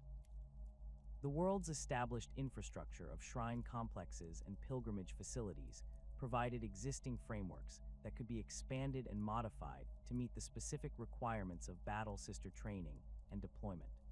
The spiritual significance of conducting operations from such a sacred location reinforces the religious nature of the Adepta Sororitas mission, while providing constant inspiration for the battle sisters stationed there. The recruitment facilities at the Convent Sanctorum process thousands of potential candidates annually, their selection procedures drawing from populations across dozens of worlds within the surrounding sectors. The planet's reputation as a center of Imperial faith attracts exceptional candidates whose devotion and spiritual development exceed the standards found on most Imperial worlds, creating recruitment pools of unusually high quality. The selection trials conducted at Ophelia 7 incorporate elements unique to the planet's sacred environment, with candidates demonstrating their faith through pilgrimages to local shrines and participation in religious ceremonies that test both physical endurance and spiritual commitment. The training regimens at the Convent Sanctorum incorporate the planet's diverse religious sites into their curriculum, with novices conducting combat exercises within ancient shrine complexes, while learning to fight effectively in environments filled with priceless religious artifacts and sacred architecture. These training scenarios prepare battle sisters for the reality of defending holy sites against enemy attack, their exercises emphasizing the protection of religious treasures while maintaining tactical effectiveness. The psychological benefits of training in genuinely sacred locations create spiritual connections that enhance combat performance when battle sisters deploy to defend other shrine worlds throughout the galaxy.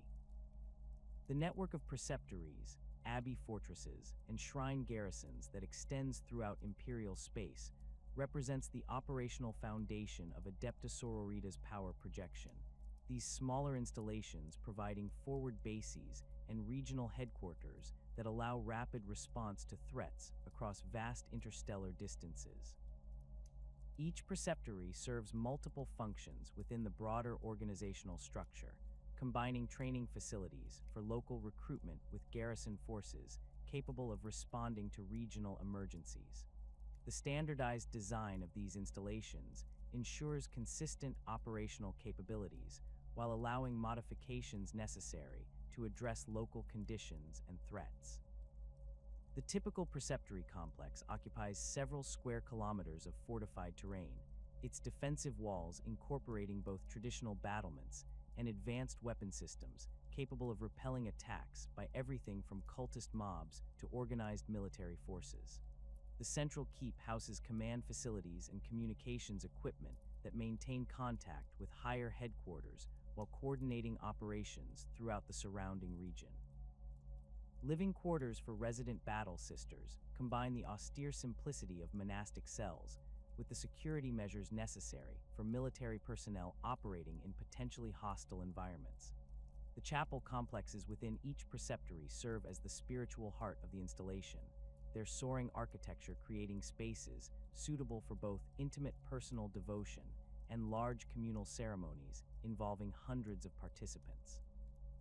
These sacred spaces incorporate reliquaries containing fragments of saints' remains or other holy artifacts that provide focal points for prayer and meditation. The acoustic design of preceptory chapels enhances the impact of hymnal singing and spoken prayers, their vaulted ceilings and carefully positioned surfaces creating resonance effects that amplify human voices while suppressing external noise.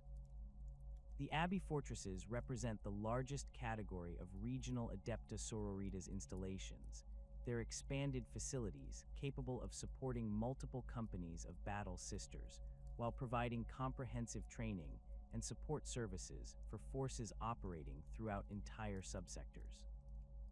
These massive complexes combine all the functions of smaller preceptories with additional capabilities, including advanced medical facilities, expanded armories, and specialized training centers for particular combat roles. The defensive systems of abbey fortresses incorporate void shields and orbital defense batteries capable of repelling attacks by space-borne enemies, their protection extending to surrounding civilian populations during times of crisis. The daily routine within abbey fortresses follows patterns established during the earliest days of the Adepta Sororitas, their schedules balancing military training with religious observance and administrative duties in carefully structured programs that maximize both combat effectiveness and spiritual development. The day begins before dawn with communal prayers in the main chapel, hundreds of voices raised in synchronized devotion that creates acoustic effects capable of being heard throughout the entire complex. Following these opening devotions, battle sisters disperse to their assigned duties, which might include weapons training, tactical exercises, equipment maintenance, or administrative tasks depending on their rank and specialization. The training schedules at abbey fortresses incorporate both individual skill development and unit coordination exercises, their programs designed to maintain peak combat readiness while allowing time for the religious observances essential to Adepta Sororitas culture. Morning training sessions typically focus on physical conditioning and basic combat skills, with battle sisters practicing weapon handling, close combat techniques, and battlefield movement in carefully supervised exercises. The afternoon periods often involve larger unit exercises that practice complex tactical maneuvers and coordination between different specialist squads, their scenarios based on actual combat situations encountered by Adepta Sororitas forces throughout the galaxy. The administrative functions conducted within these installations encompass everything from personnel records management to supply chain coordination for forces operating across multiple star systems, their bureaucratic machinery ensuring that battle sister units receive necessary support regardless of their deployment locations.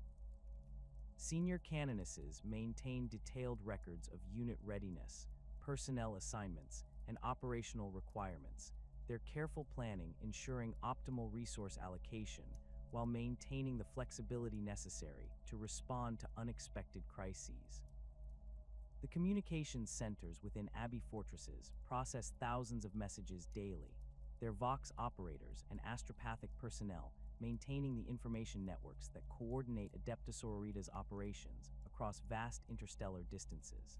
The shrine garrisons represent the most specialized category of Adepta Sororitas installations, their primary purpose being the protection of specific religious sites rather than general military operations or training functions. These facilities typically house smaller forces than preceptories or abbey fortresses, but their strategic importance often exceeds their size due to the sacred nature of the locations they protect. The Battle Sisters assigned to Shrine Garrison duty undergo additional training in crowd control, ceremonial protocols, and the specific historical and theological significance of their assigned sites. The defensive arrangements at Shrine Garrisons must balance the security requirements of military installations with the accessibility necessary for religious sites that attract thousands or millions of pilgrims annually. The fortifications typically incorporate multiple checkpoints and screening areas that can process large crowds while identifying potential threats, their security procedures designed to be thorough without creating unnecessary obstacles for legitimate worshippers. The Battle Sisters manning these checkpoints receive specialized training in threat assessment and crowd psychology, their skills allowing them to identify dangerous individuals while maintaining the reverent atmosphere appropriate to sacred locations. The interaction between Battle Sisters and civilian populations at shrine garrisons creates unique challenges that require diplomatic skills alongside military competence, as the sisters must serve simultaneously as protectors, guides, and spiritual examples for the countless pilgrims who visit these sacred sites.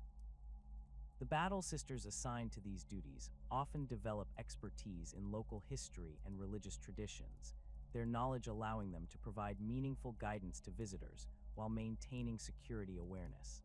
These interactions serve important propaganda functions by demonstrating the Adepta Sororitas' commitment to protecting imperial faith while showcasing the discipline and devotion that characterizes their organization. The supply networks that support this vast network of installations represent logistical achievements that rival those of any imperial military organization, their complexity requiring sophisticated coordination between forge worlds, agricultural planets, and transportation assets spanning multiple sectors. The specialized equipment requirements of Battle Sister forces create unique supply challenges, as their blessed weapons and consecrated armor require materials and manufacturing processes unavailable through standard Imperial Guard supply channels. The quartermaster departments at major convent facilities maintain detailed inventories of equipment needs throughout their areas of responsibility, while coordinating with Adeptus Mechanicus Forge Worlds to ensure adequate production of specialized items. The transportation requirements for moving Battle Sister forces between installations involve both routine personnel transfers and emergency deployments responding to developing crises, their logistics requiring careful coordination with Imperial Navy vessels and merchant fleet assets. The Adepta Sororitas maintains dedicated transport vessels for routine operations, while maintaining priority access to Imperial Navy ships when situations require rapid deployment of significant forces. The loading and unloading procedures for these movements incorporate security measures that protect sensitive equipment and operational information, while ensuring that Battle Sister units arrive at their destinations with full combat readiness.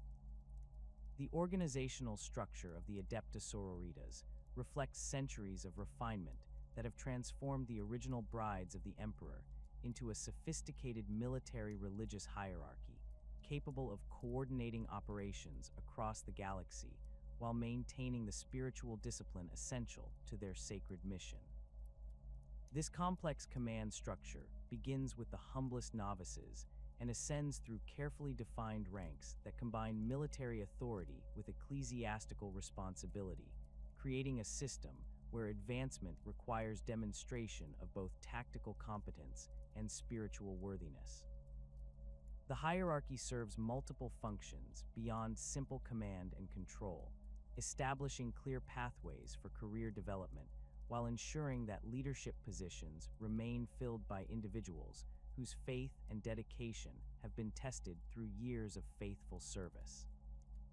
The foundation of this hierarchy rests upon the novice sisters who enter the organization as young women whose potential for absolute devotion has been identified through rigorous selection processes conducted at recruitment centers throughout Imperial space.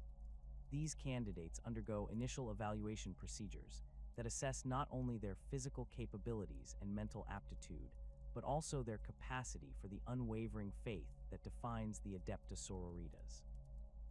The novice period typically lasts several years, during which candidates receive comprehensive training in weapons handling, tactical doctrine, theological study, and the countless ceremonial obligations that characterize daily life within the organization.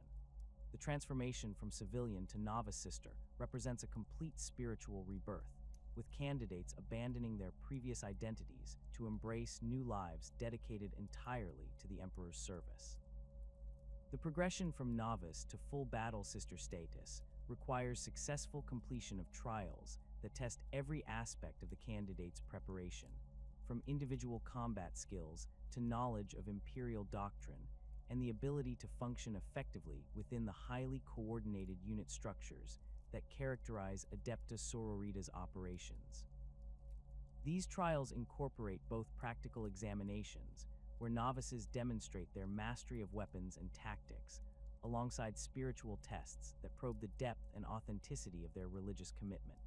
The final ceremonies that mark this transition involve elaborate rituals where successful candidates receive their first suits of power armor and blessed weapons, the sacred equipment serving as both practical tools and symbols of their new status within the organization.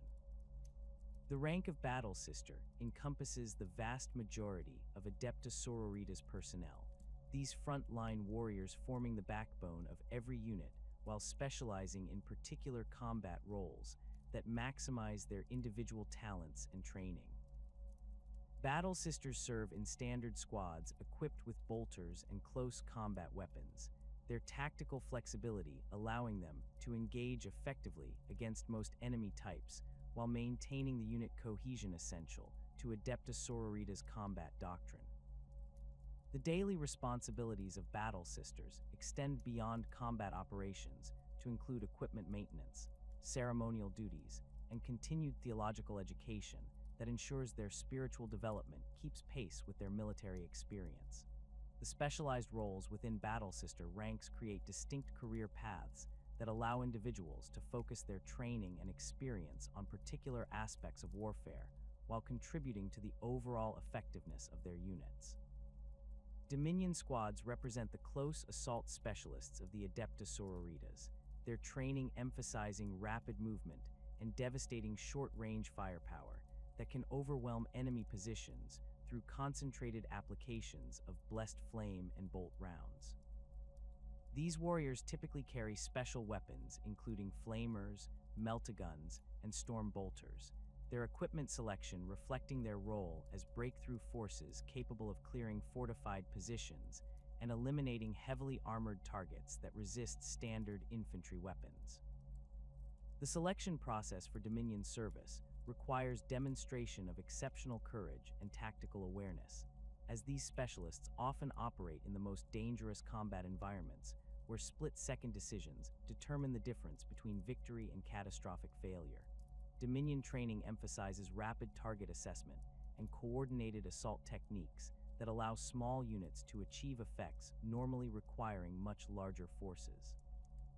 The psychological profile required for effective Dominion service includes not only fearlessness in the face of overwhelming odds, but also the tactical intelligence necessary to identify and exploit enemy weaknesses during the chaos of close combat. Retributor squads fulfill the heavy weapons role within Adepta Sororitas forces, their specialized training focusing on the operation and maintenance of devastating weapon systems, including heavy bolters, multi-meltas, and heavy flamers that provide long-range fire support for advancing battle sister units. The selection criteria for retributor service emphasize physical strength and technical aptitude alongside the spiritual discipline common to all battle sisters, as these weapons require both the physical capability to operate heavy equipment and the mechanical knowledge necessary to maintain complex systems under field conditions. Retributor training includes extensive marksmanship instruction that develops the precision necessary to engage targets at extreme ranges while avoiding collateral damage to nearby friendly forces. The tactical deployment of retributor squads requires careful coordination with other unit types, their heavy weapons providing covering fire that suppresses enemy positions while battle sister squads advance to assault range. The positioning of these heavy weapon teams often determines the outcome of entire engagements, their fields of fire controlling key terrain features, while their devastating firepower eliminates threats that might otherwise halt friendly advances. Retributor squads frequently operate from static positions that maximize their weapons' effectiveness while providing protection against enemy counter-fire, their defensive positions becoming focal points around which entire battle plans revolve. Seraphim squads represent perhaps the most visually distinctive specialists within the Adepta Sororitas, their jump pack equipment allowing rapid deployment across battlefields, while their twin-bolt pistols provide devastating firepower during aerial assaults. The training required for Seraphim service encompasses both the technical skills necessary to operate jump pack systems safely and the tactical expertise required to coordinate three-dimensional maneuvers that exploit the vertical dimension of combat environments. The physical demands of jump pack operations require exceptional conditioning and spatial awareness, as Seraphim must maintain combat effectiveness while managing the complex flight dynamics of powered armor systems operating in diverse gravitational and atmospheric conditions. The tactical applications of Seraphim mobility create opportunities that remain unavailable to ground-bound forces, their ability to rapidly redeploy across battlefields allowing them to exploit enemy weaknesses and respond to developing threats with unprecedented speed. Seraphim squads often serve as rapid reaction forces that can reinforce threatened positions or exploit breakthrough opportunities created by other units, their mobility making them invaluable assets during fluid combat situations where conventional forces might arrive too late to affect outcomes. The psychological impact of Seraphim assaults extends beyond their immediate tactical effects, as the sight of armored angels descending from above creates powerful morale effects among both friendly and enemy forces. The progression from specialized battle sister roles to leadership positions requires demonstration of not only tactical competence, but also the spiritual authority necessary to inspire and coordinate the actions of other battle sisters during the stress of combat operations. The rank of Sister Superior represents the first level of formal command responsibility, these junior leaders typically commanding squads of 10 to 15 battle sisters, while serving as the primary interface between frontline personnel and higher command echelons. Sister Superiors receive additional training in tactical planning, personnel management, and the ceremonial protocols that reinforce unit cohesion through shared religious observance. The responsibilities of Sister Superiors extend beyond simple tactical command to encompass the spiritual welfare of their subordinates, their leadership role requiring them to serve as counselors and spiritual guides who help individual battle sisters maintain their faith during the psychological stress of prolonged combat operations. This dual responsibility creates unique challenges that require exceptional individuals capable of balancing the immediate demands of military command with the long-term requirements of spiritual leadership. Sister Superiors often develop close personal relationships with their subordinates, their intimate knowledge of individual strengths and weaknesses allowing them to optimize unit performance while providing personal support when circumstances require individual attention. The rank of Palatine represents a significant advancement in both authority and responsibility. these senior officers typically commanding companies of multiple squads, while serving as key advisors to higher-ranking canonesses during major operations. Palatines possess extensive combat experience gained through years of service in various specialized roles, their broad knowledge of Adepta Sororitas capabilities making them invaluable assets during complex operations requiring coordination between different unit types. The selection process for Palatine rank emphasizes proven leadership ability alongside continued spiritual development, ensuring that these senior officers maintain the religious authority necessary to inspire their subordinates while possessing the tactical expertise required for effective command. Palatine responsibilities include operational planning for company-level forces, coordination with allied Imperial units during joint operations, and the administrative duties necessary to maintain unit readiness across extended deployment periods. These officers serve as the primary link between frontline battle sisters and the senior canonesses who direct overall strategy, their detailed knowledge of unit capabilities and limitations providing essential input during the planning process for major operations. Palatines often specialize in particular types of operations based on their experience and aptitude, with some focusing on urban warfare, while others develop expertise in siege operations or campaigns against specific enemy types. The exalted position of Canoness represents the pinnacle of achievement within the Adepta Sororitas hierarchy, these senior commanders wielding authority that encompasses both military operations and spiritual guidance for thousands of battle sisters serving across multiple star systems. The selection of new canonesses involves extensive evaluation by existing senior leadership, their assessment considering not only the candidate's military record, but also their demonstrated spiritual worthiness and capacity for the heavy responsibilities that accompany supreme command. Canonesses typically possess decades of combat experience gained through service in various specialized roles, their comprehensive understanding of Adepta Sororitas capabilities making them uniquely qualified to direct complex operations requiring coordination between multiple forces. The authority wielded by canonesses extends far beyond simple military command to encompass significant influence within the broader imperial hierarchy, their spiritual authority recognized by other imperial institutions, including the Astra Militarum, Imperial Navy, and even Space Marine chapters when circumstances require joint operations. This recognition stems from both the Adepta Sororitas' reputation for unwavering loyalty and the personal qualities that distinguish individuals capable of achieving canoness rank. The decision-making process at this level often involves considerations that extend far beyond immediate tactical concerns, with canonesses weighing the long-term implications of their actions for both their own forces and the broader imperial war effort.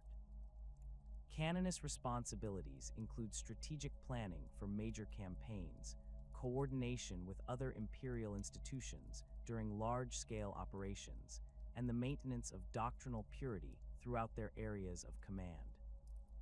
These senior officers serve as the primary representatives of Adepta Sororitas' interests during high-level planning sessions, their input helping to shape imperial strategy while ensuring that battle sister forces receive appropriate missions that utilize their unique capabilities effectively. The administrative burden of canoness rank requires sophisticated support structures, including staff officers and communication specialists, who help manage the complex logistics of coordinating forces across multiple worlds.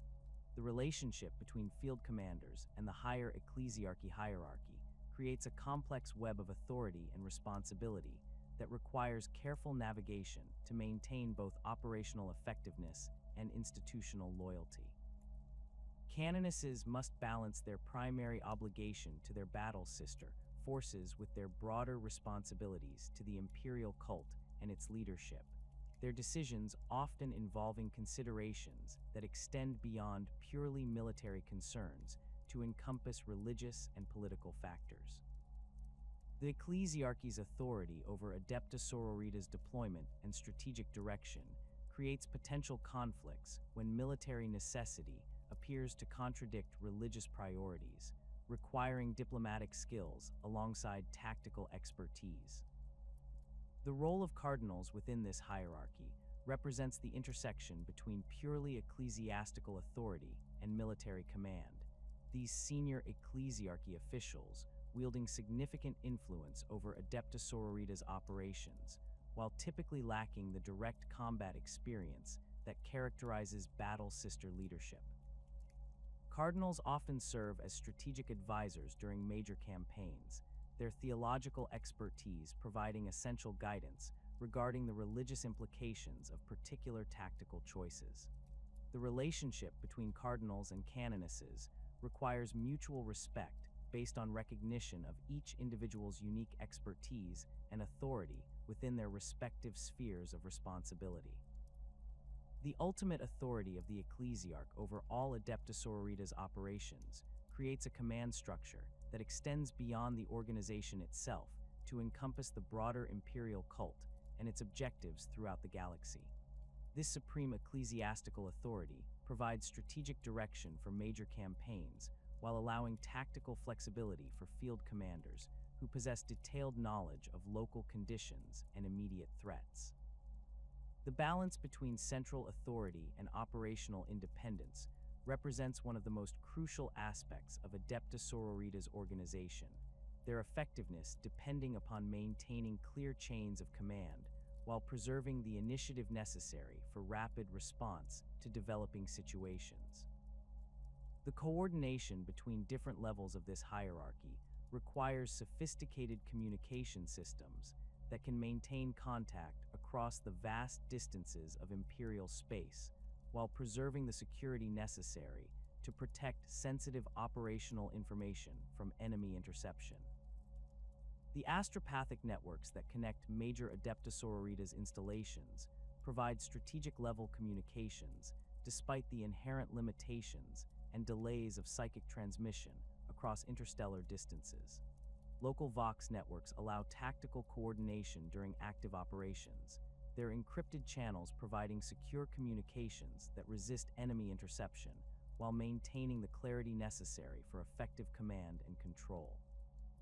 The administrative burden of maintaining this vast hierarchical structure across countless worlds and star systems requires sophisticated coordination that extends far beyond simple military command to encompass the complex web of relationships between different imperial institutions, each with their own priorities and operational requirements. The Adepta Sororitas must navigate these institutional relationships while preserving their independence and maintaining their primary loyalty to the Emperor's divine will, creating challenges that demand both diplomatic finesse and unwavering spiritual conviction from their senior leadership. The Age of Apostasy stands as the defining crucible that transformed the daughters of the Emperor from Goj Vander's personal guard into the galaxy's premier defenders of imperial orthodoxy, their role in ending his tyrannical reign, establishing precedents that continue to shape their operations millennia later. Vander's corruption had reached such depths that entire sectors of imperial space groaned under the weight of his megalomaniacal demands, with worlds stripped of resources to fund increasingly elaborate monuments to his supposed divinity, while populations suffered under the brutal enforcement of his twisted interpretation of imperial doctrine. The Ecclesiarchy itself had become a tool of oppression rather than spiritual guidance, its preachers delivering sermons that praised Vander's wisdom while condemning any questioning of his authority as heretical blasphemy punishable by death. The brides of the Emperor served as the visible symbols of this corruption, their presence at Vander's side during public appearances reinforcing his claims of divine sanction, while their obvious martial competence demonstrated the consequences of opposing his regime. These warrior women had been carefully selected and indoctrinated to serve as the perfect instruments of Vander's will, their genuine religious devotion manipulated and redirected toward absolute loyalty to their corrupt master. The irony of their situation remained hidden from them until Sebastian Thor's arrival on Terra, his theological arguments revealing the fundamental contradiction between their sincere faith in the Emperor and their service to a man who had perverted everything they held sacred. The confrontation between Thor and the brides represented more than a simple theological debate. It constituted a moment of spiritual revelation that shattered the carefully constructed lies upon which Vandar's power rested. Thor's profound understanding of imperial doctrine allowed him to demonstrate how Vandar's teachings contradicted the fundamental principles of the imperial creed, his arguments supported by extensive quotations from sacred texts that the brides themselves had memorized during their religious education. The realization that they had been serving a heretic rather than the emperor's chosen representative triggered a spiritual crisis, so profound that many of the brides later described it as experiencing death and rebirth within the span of a single conversation. The execution of Goj Vandar by his own former bodyguards sent shockwaves throughout the Imperium that extended far beyond the immediate political implications of his death, demonstrating that even the most powerful tyrant remained vulnerable to the consequences of betraying the faith of those who served him.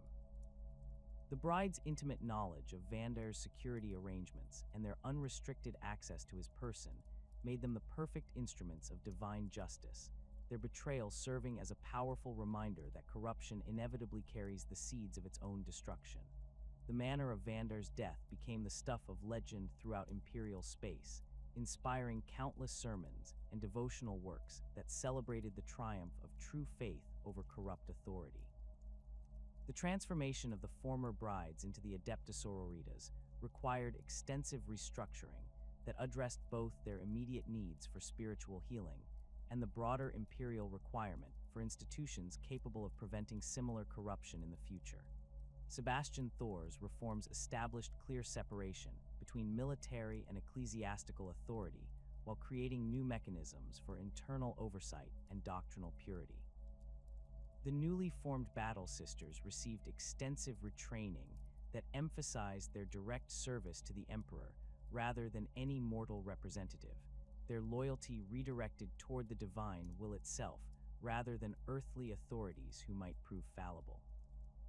The establishment of the convent prioress and convent sanctorum provided the institutional foundation necessary to transform individual acts of redemption into a galaxy-spanning organization capable of defending imperial faith against all threats.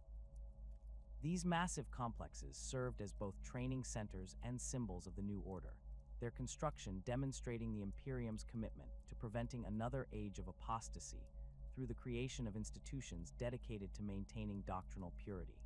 The recruitment and training programs established at these facilities created standardized procedures that could produce battle sisters with consistent capabilities and unwavering loyalty regardless of their worlds of origin. The defense of Armageddon during the multiple orc invasions that have plagued that world demonstrates the Adepta Sororitas' ability to coordinate effectively with other Imperial forces while maintaining their distinctive combat doctrine and spiritual authority. The industrial significance of Armageddon makes it a prime target for Orc-Waz seeking the massive quantities of scrap metal and mechanical components necessary to fuel their war machines, while its strategic position controlling key shipping lanes ensures that its loss would have catastrophic implications for Imperial logistics throughout the surrounding sectors. The planet's hive cities and massive industrial complexes create urban warfare environments that favor the Adepta Sororitas' coordinated assault tactics and their expertise in close-quarters combat. The First War for Armageddon saw Battle Sister forces deployed in support roles, alongside Imperial Guard regiments and Space Marine companies, their flamers proving particularly effective against orc mobs attempting to storm Hive city defensive positions. The sisters' disciplined volleys and coordinated movements created killing fields that channeled orc assaults into predetermined zones where concentrated firepower could achieve maximum effect. Their blessed weapons proved especially effective against orc technology, the spiritual enhancement of their ammunition causing catastrophic failures in enemy equipment, while their flamers created psychological effects that disrupted even the fearless orc advance. The coordination between Adepta Sororitas forces and Imperial Guard regiments during the Armageddon campaigns required careful management of different tactical doctrines and command structures, with battle sister canonesses working alongside Guard colonels to develop integrated defense plans that maximize the strengths of both force types. The sisters' superior individual training and equipment made them ideal for spearhead assaults and critical point defense, while the Guard's numerical superiority and heavy weapon support provided the firepower necessary to hold extended defensive lines. The mutual respect that developed between these forces during prolonged combat operations created working relationships that served as models for future joint operations throughout Imperial space. The involvement of Space Marine chapters in the Armageddon campaigns created more complex coordination challenges, as the Astartes' independent command structure and specialized capabilities required different approaches to joint operations. The Battle Sisters' spiritual authority proved valuable in these situations, their recognized devotion to the Emperor creating common ground that transcended organizational differences. Canonesses often served as intermediaries between Space Marine commanders and Imperial Guard leadership, their theological expertise providing frameworks for cooperation that emphasized shared commitment to the Emperor's will rather than institutional rivalries.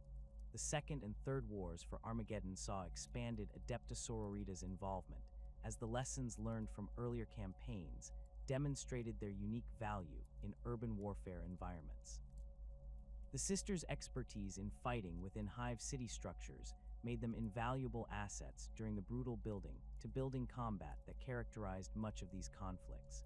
Their flamers proved devastatingly effective in clearing orc-held structures, while their coordinated assault tactics allowed small battle sister units to achieve breakthrough effects that opened routes for larger Imperial Guard formations to exploit.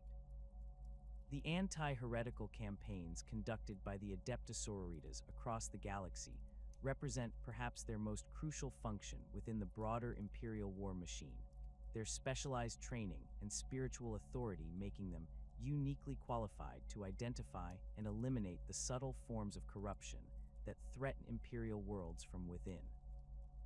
These operations range from investigating reports of doctrinal deviation within established Imperial institutions to conducting full-scale military campaigns against worlds that have fallen to Chaos influence or Xenos manipulation.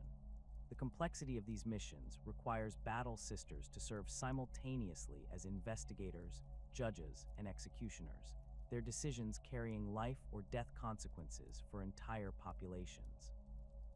The identification of chaos cults within Imperial society demands sophisticated intelligence gathering capabilities that can penetrate the elaborate security measures employed by heretical organizations seeking to avoid detection by Imperial authorities. Battle Sisters assigned to these investigations often operate under deep cover for months or years, their training in theological doctrine allowing them to identify subtle signs of corruption that might escape notice by conventional investigators.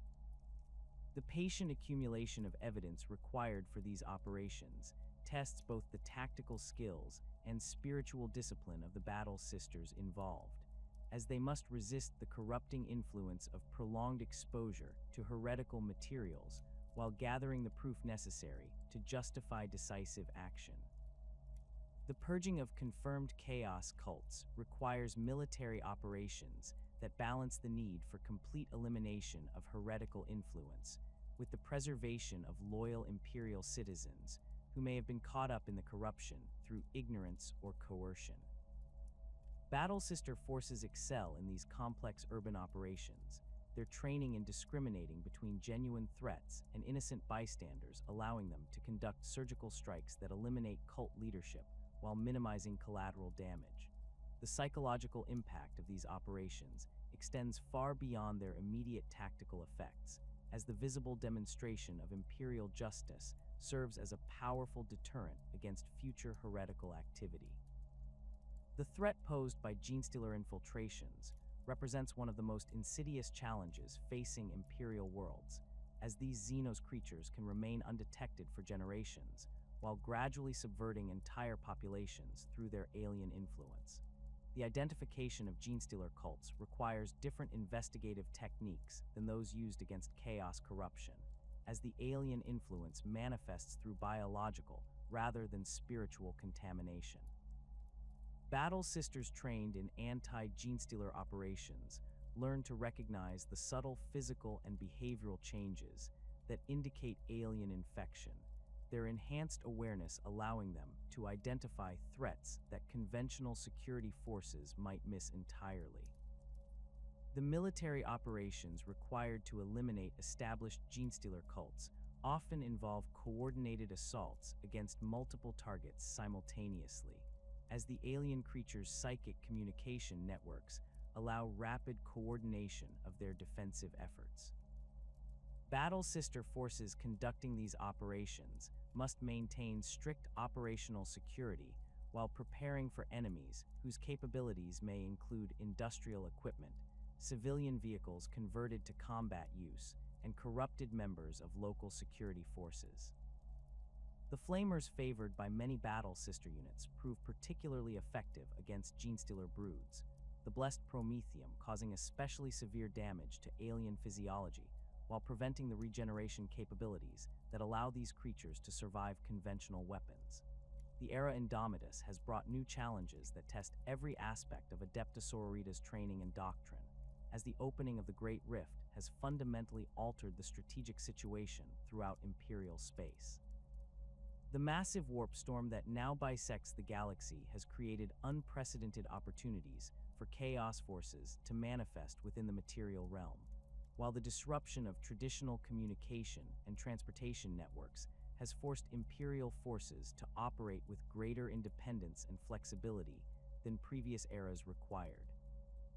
The Adepta Sororitas have adapted to these changed conditions by expanding their regional autonomy while maintaining their core mission of defending Imperial orthodoxy against all threats.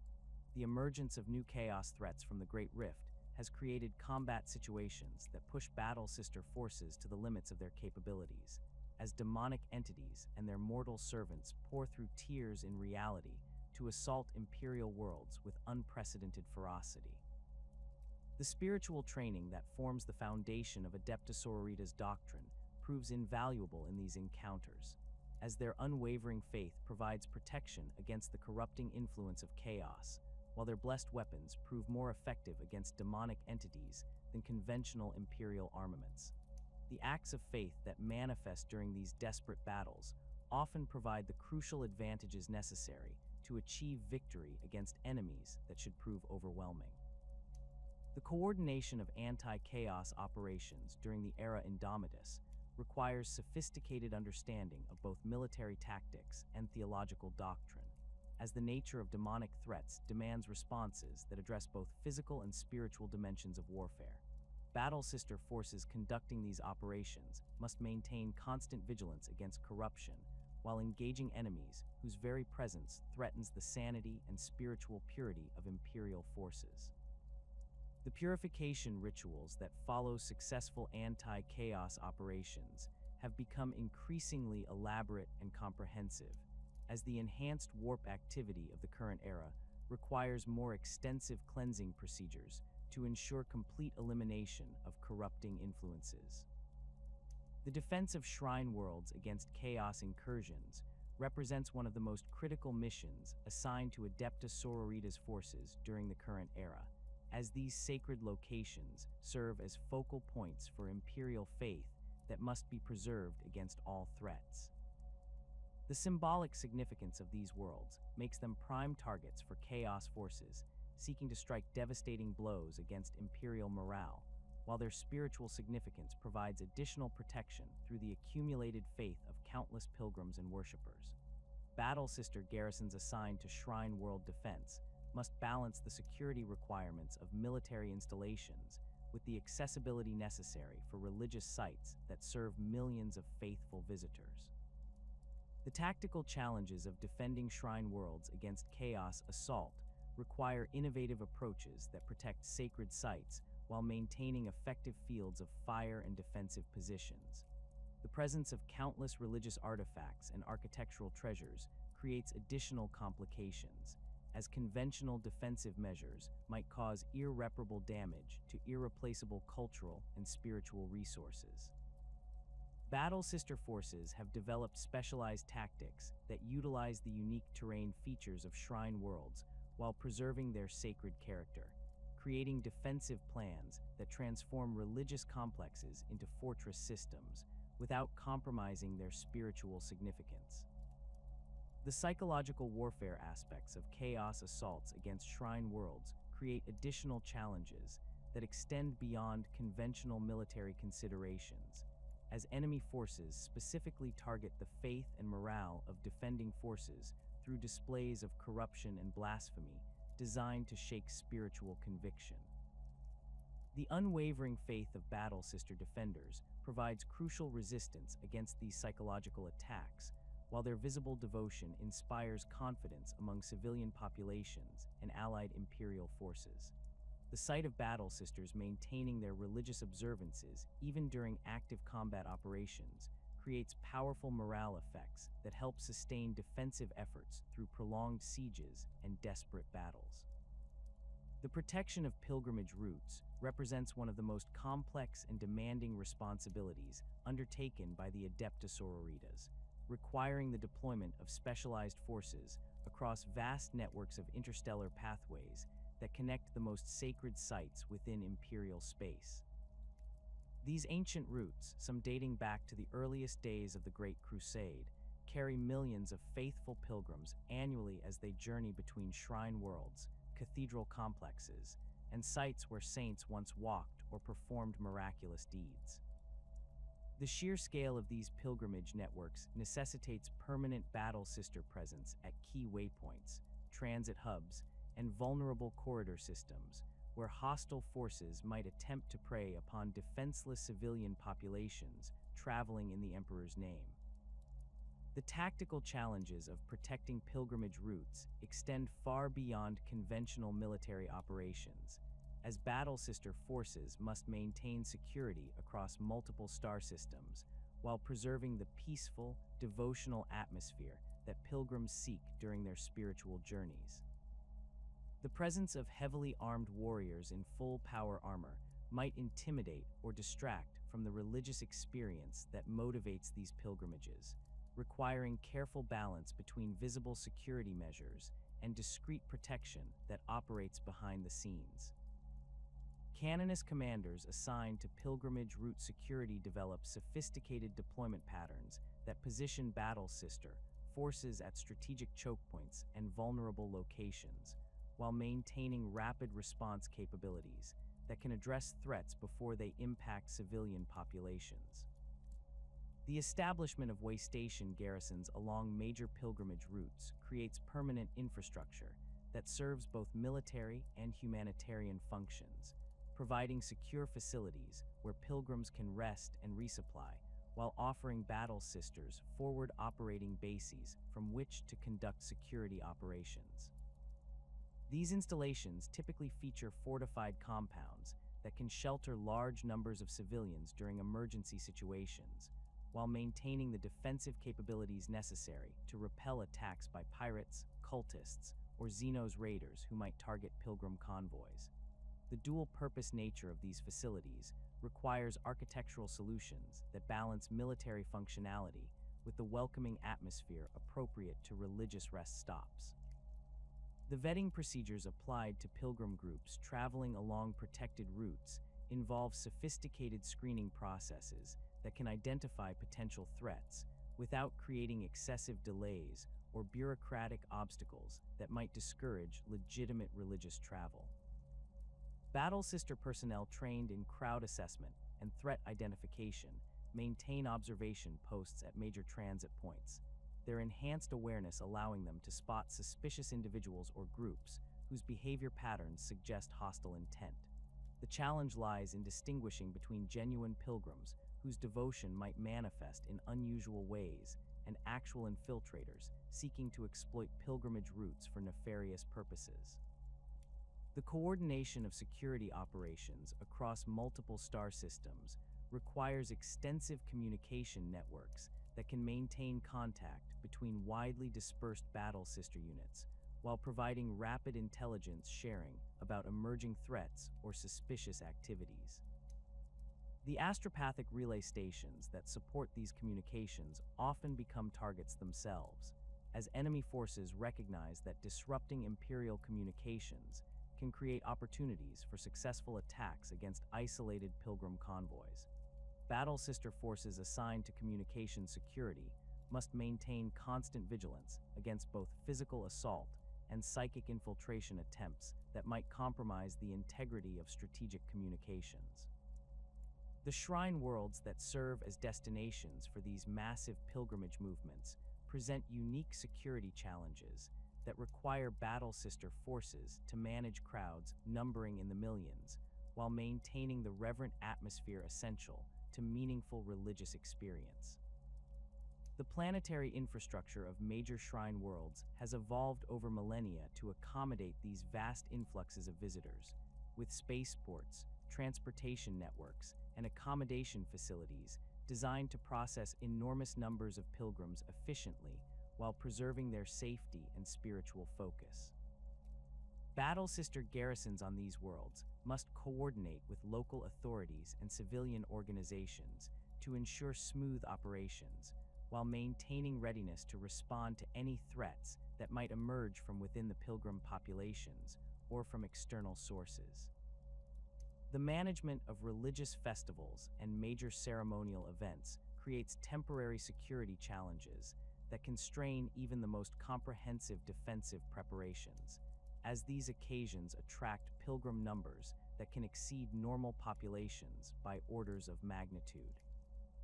The Festival of the Emperor's Ascension, celebrated across the galaxy during the anniversary of his internment upon the Golden Throne, generates pilgrimage movements so vast that entire sectors must coordinate their transportation and security resources to accommodate the faithful masses seeking to participate in communal worship.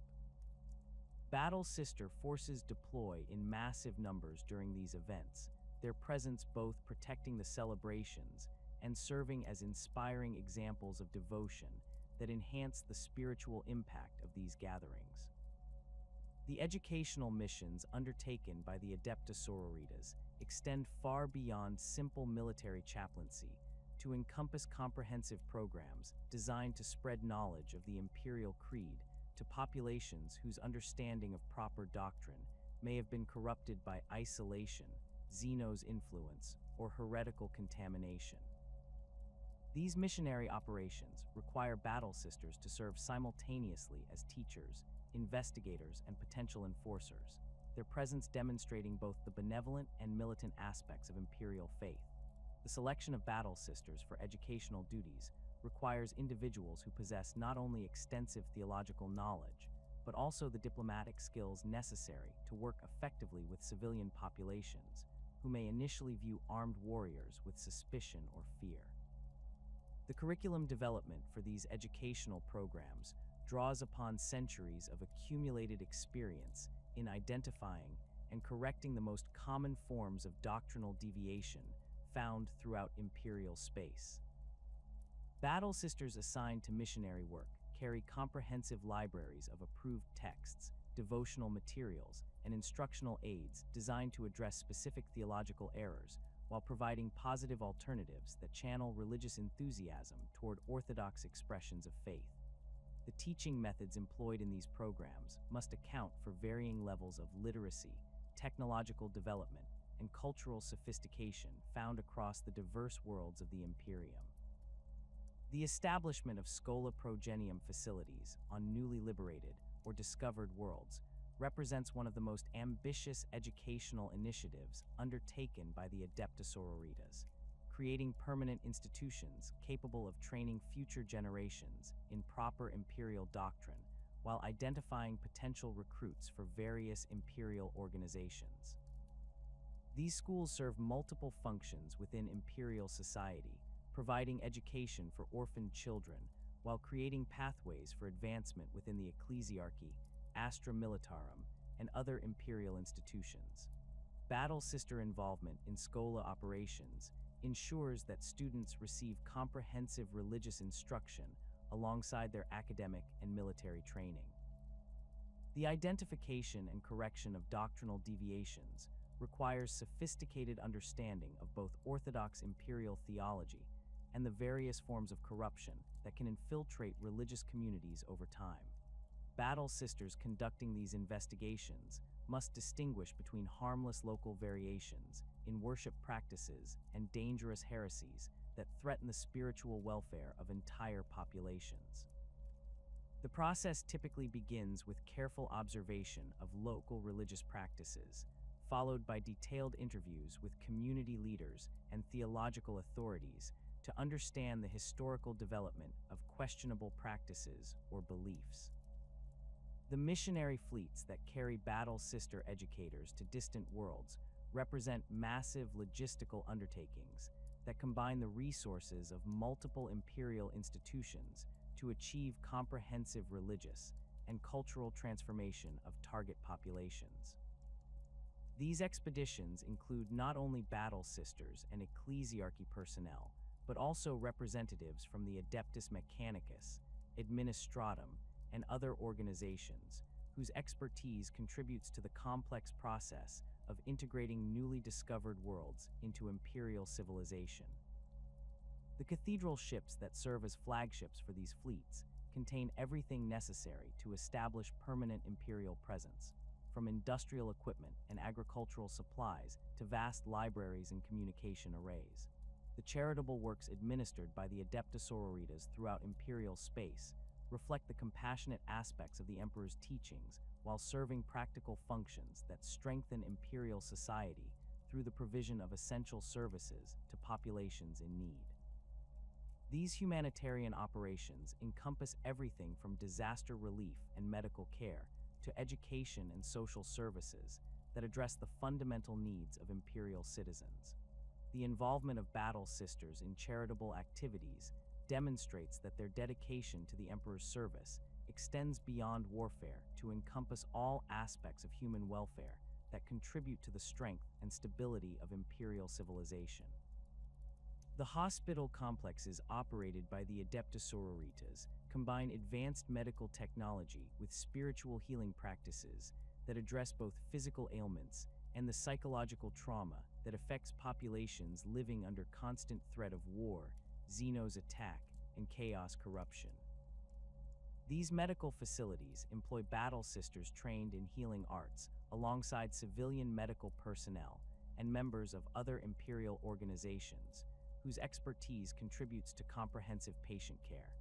The integration of religious observance into medical treatment creates therapeutic environments where physical healing occurs alongside spiritual renewal and strengthening of faith. The specialized medical training provided to battle sisters assigned to hospital service encompasses both conventional medical knowledge and the unique healing techniques that can be enhanced through acts of faith and divine intervention. These warrior healers learn to diagnose and treat injuries and illnesses while maintaining their combat readiness and religious devotion, creating medical professionals whose effectiveness exceeds that achievable through purely technological means. The presence of armed and armored medical personnel provides additional security for hospital facilities while demonstrating the Adepta Sororitas' commitment to protecting the vulnerable and helpless.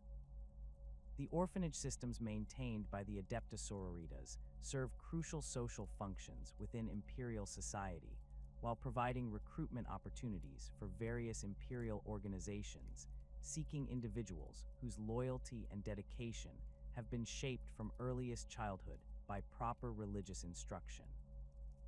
These institutions care for children orphaned by war, disaster, or other tragedies that frequently befall imperial worlds, providing them with education, training, and spiritual guidance that prepares them for productive adult lives in service to the Imperium.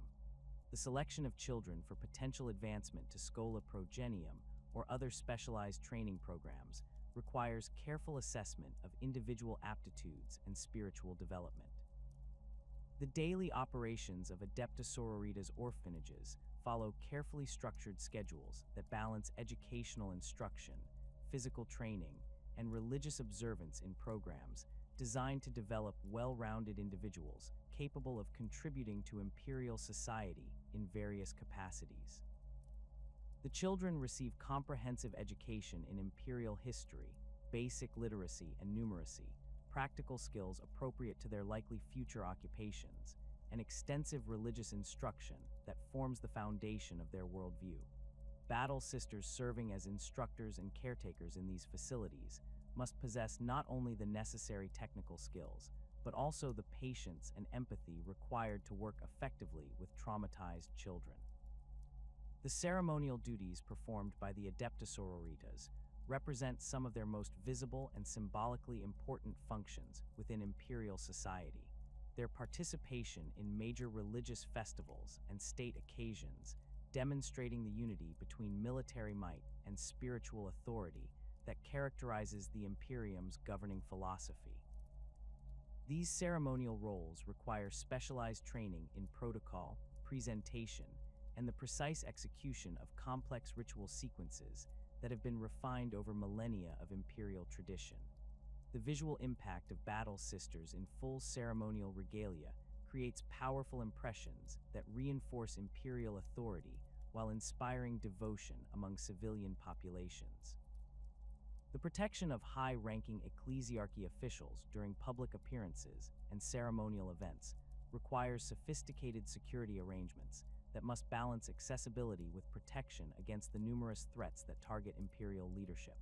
Cardinals, bishops, and other senior religious authorities frequently travel throughout imperial space to conduct important ceremonies, consecrate new facilities, and provide spiritual guidance to populations facing particular challenges. The Battle Sister details assigned to these protection duties must maintain constant vigilance while avoiding actions that might distract from the religious significance of these occasions.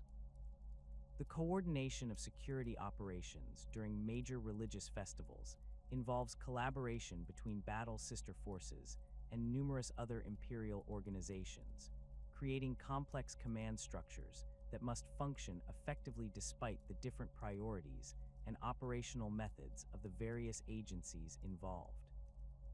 The Festival of the Emperor's Light, celebrated annually on countless worlds throughout the Imperium, generates security challenges that require months of advanced planning and the deployment of massive resources to ensure successful completion without incident. Battle Sisters often serve as the primary coordination authority for these multi-agency operations, their spiritual authority providing common ground that facilitates cooperation between organizations that might otherwise experience jurisdictional conflicts.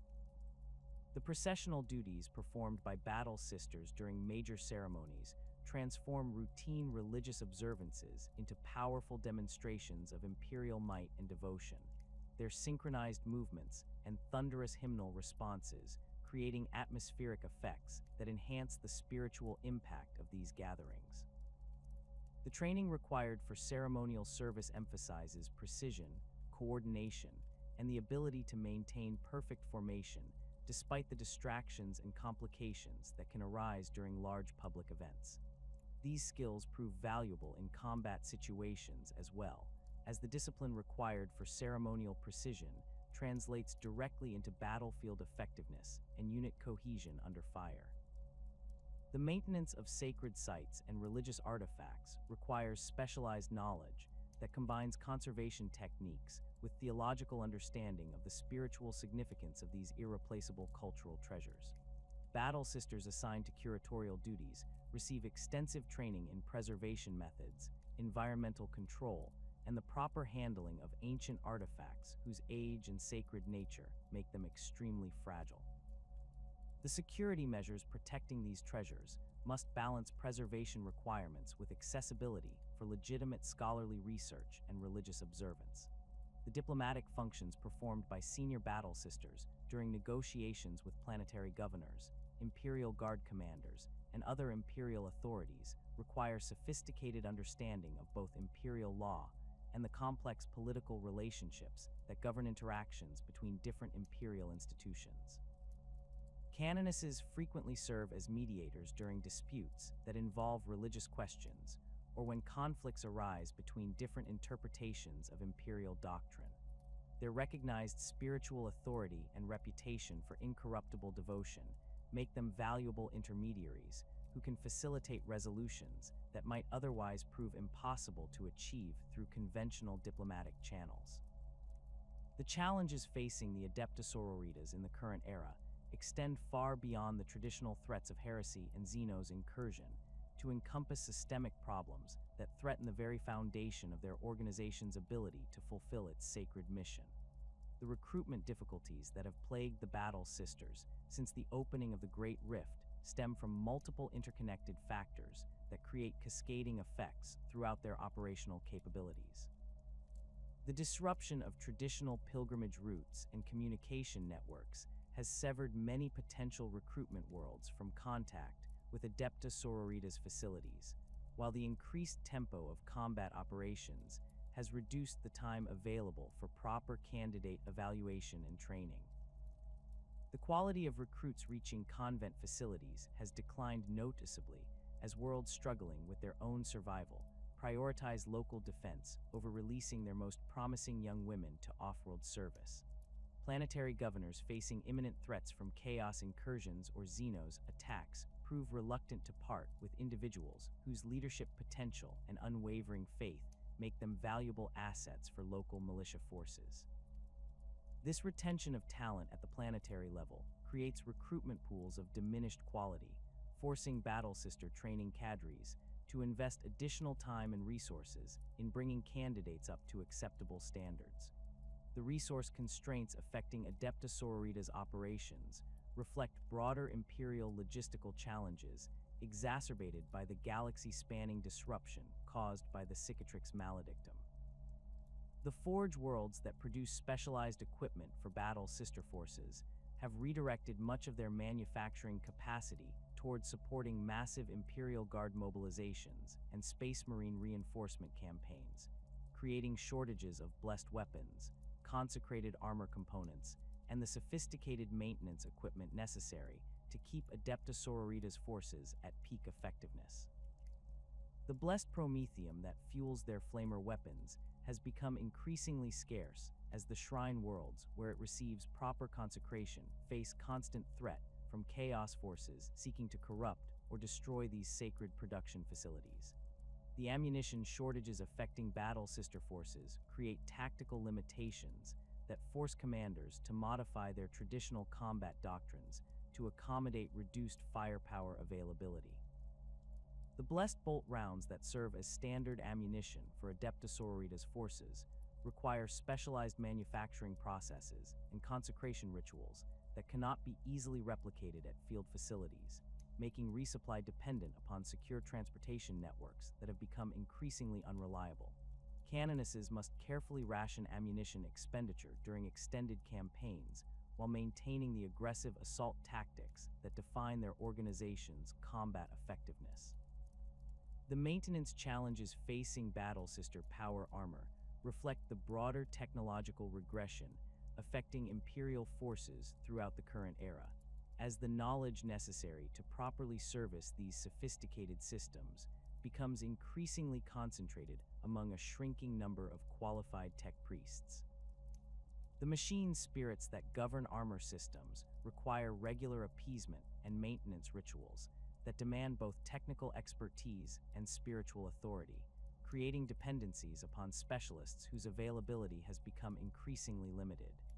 Field maintenance capabilities have deteriorated to the point where minor malfunctions that could previously be repaired at the squad level now require evacuation to major facility workshops. The return of Primarch Robute Guilliman has created both opportunities and challenges for Adepta Sororitas operations throughout Imperial space. His comprehensive military reforms affecting every aspect of how Imperial forces coordinate their efforts against the enemies of mankind. The Codex Astartes principles that guide Guilliman's strategic thinking emphasize standardization and systematic organization that sometimes conflicts with the unique operational methods developed by the Battle Sisters over millennia of independent service. The integration of Adepta Sororitas forces into larger imperial military formations requires careful negotiation of command relationships and tactical doctrines that preserve their distinctive capabilities while achieving effective coordination with other imperial forces. The Indomitus Crusade has provided the Adepta Sororitas with unprecedented opportunities to demonstrate their value within large-scale military operations, while exposing them to combat environments that test every aspect of their training and doctrine. The massive scale of Crusade operations requires battle sister forces to operate alongside Primaris Space Marine chapters, whose enhanced capabilities and different organizational structures create new dynamics in joint operations. The coordination between these forces has generally proven successful, with Battle Sister's spiritual authority complementing Space Marine tactical expertise to create combined arms effects that exceed the capabilities of either force operating independently. The deployment patterns established during the Indomitus Crusade have positioned Adepta Sororitas forces throughout the galaxy in ways that better support their traditional missions while providing rapid response capabilities for emerging threats. The establishment of new preceptories and shrine garrisons along Crusade supply routes creates permanent infrastructure that can support ongoing operations while serving as bases for anti-heretical investigations and pilgrimage route protection. These facilities incorporate lessons learned from recent combat operations, their defensive systems and operational capabilities reflecting current threat assessments rather than historical precedents. The doctrinal modifications implemented in response to Guilliman's reforms have enhanced Adepta Sororitas' effectiveness without compromising their fundamental spiritual character or operational independence. The adoption of improved communication protocols and standardized reporting procedures has facilitated better coordination with other Imperial forces while preserving the Battle Sisters' unique command structure and decision-making processes. The integration of new weapon systems and tactical equipment provided through Crusade supply chains has enhanced their combat capabilities while maintaining the blessed nature of their armaments through proper consecration rituals. The Cicatrix Maledictum represents an existential threat to Imperial civilization that has fundamentally altered the strategic situation facing all Imperial forces, creating challenges that demand new approaches to warfare while threatening the very foundations of human society throughout the galaxy. The massive warp storm that bisects Imperial space has created unprecedented opportunities for Chaos forces to manifest within the material realm, their demonic armies pouring through tiers in reality to assault worlds that had previously enjoyed relative security from such supernatural threats. The disruption of traditional communication and transportation networks has forced Imperial forces to operate with greater independence while maintaining coordination across vast distances that can no longer be traversed through conventional means. The emergence of new chaos threats from the Great Rift has created combat situations that push Battle Sister forces beyond their traditional operational parameters, requiring them to engage enemies whose capabilities exceed anything encountered during previous conflicts. The demonic entities that manifest through rift incursions possess supernatural abilities that resist conventional weapons, while their very presence corrupts the environment around them in ways that threaten both physical and spiritual welfare of Imperial forces. The blessed weapons carried by Battle Sisters prove more effective against these entities than standard Imperial armaments, but even consecrated bolt rounds and sanctified flames struggle against the most powerful manifestations of Chaos power. The psychological warfare aspects of fighting Chaos forces emerging from the Great Rift create additional challenges that test the spiritual discipline that forms the foundation of Adepta Sororitas training. The sight of reality itself tearing apart to disgorge nightmarish entities that should not exist creates mental trauma that can shatter the sanity of even experienced warriors, while the corrupting influence of Chaos presence threatens to undermine the faith that provides Battle Sisters with their primary defense against supernatural attack. The purification rituals conducted after successful anti-chaos operations have become increasingly elaborate as commanders recognize the enhanced threat posed by prolonged exposure to warp energies. The strategic implications of the Great Rift extend beyond immediate military concerns to encompass fundamental questions about imperial unity and the continued viability of centralized command structures across such vast distances.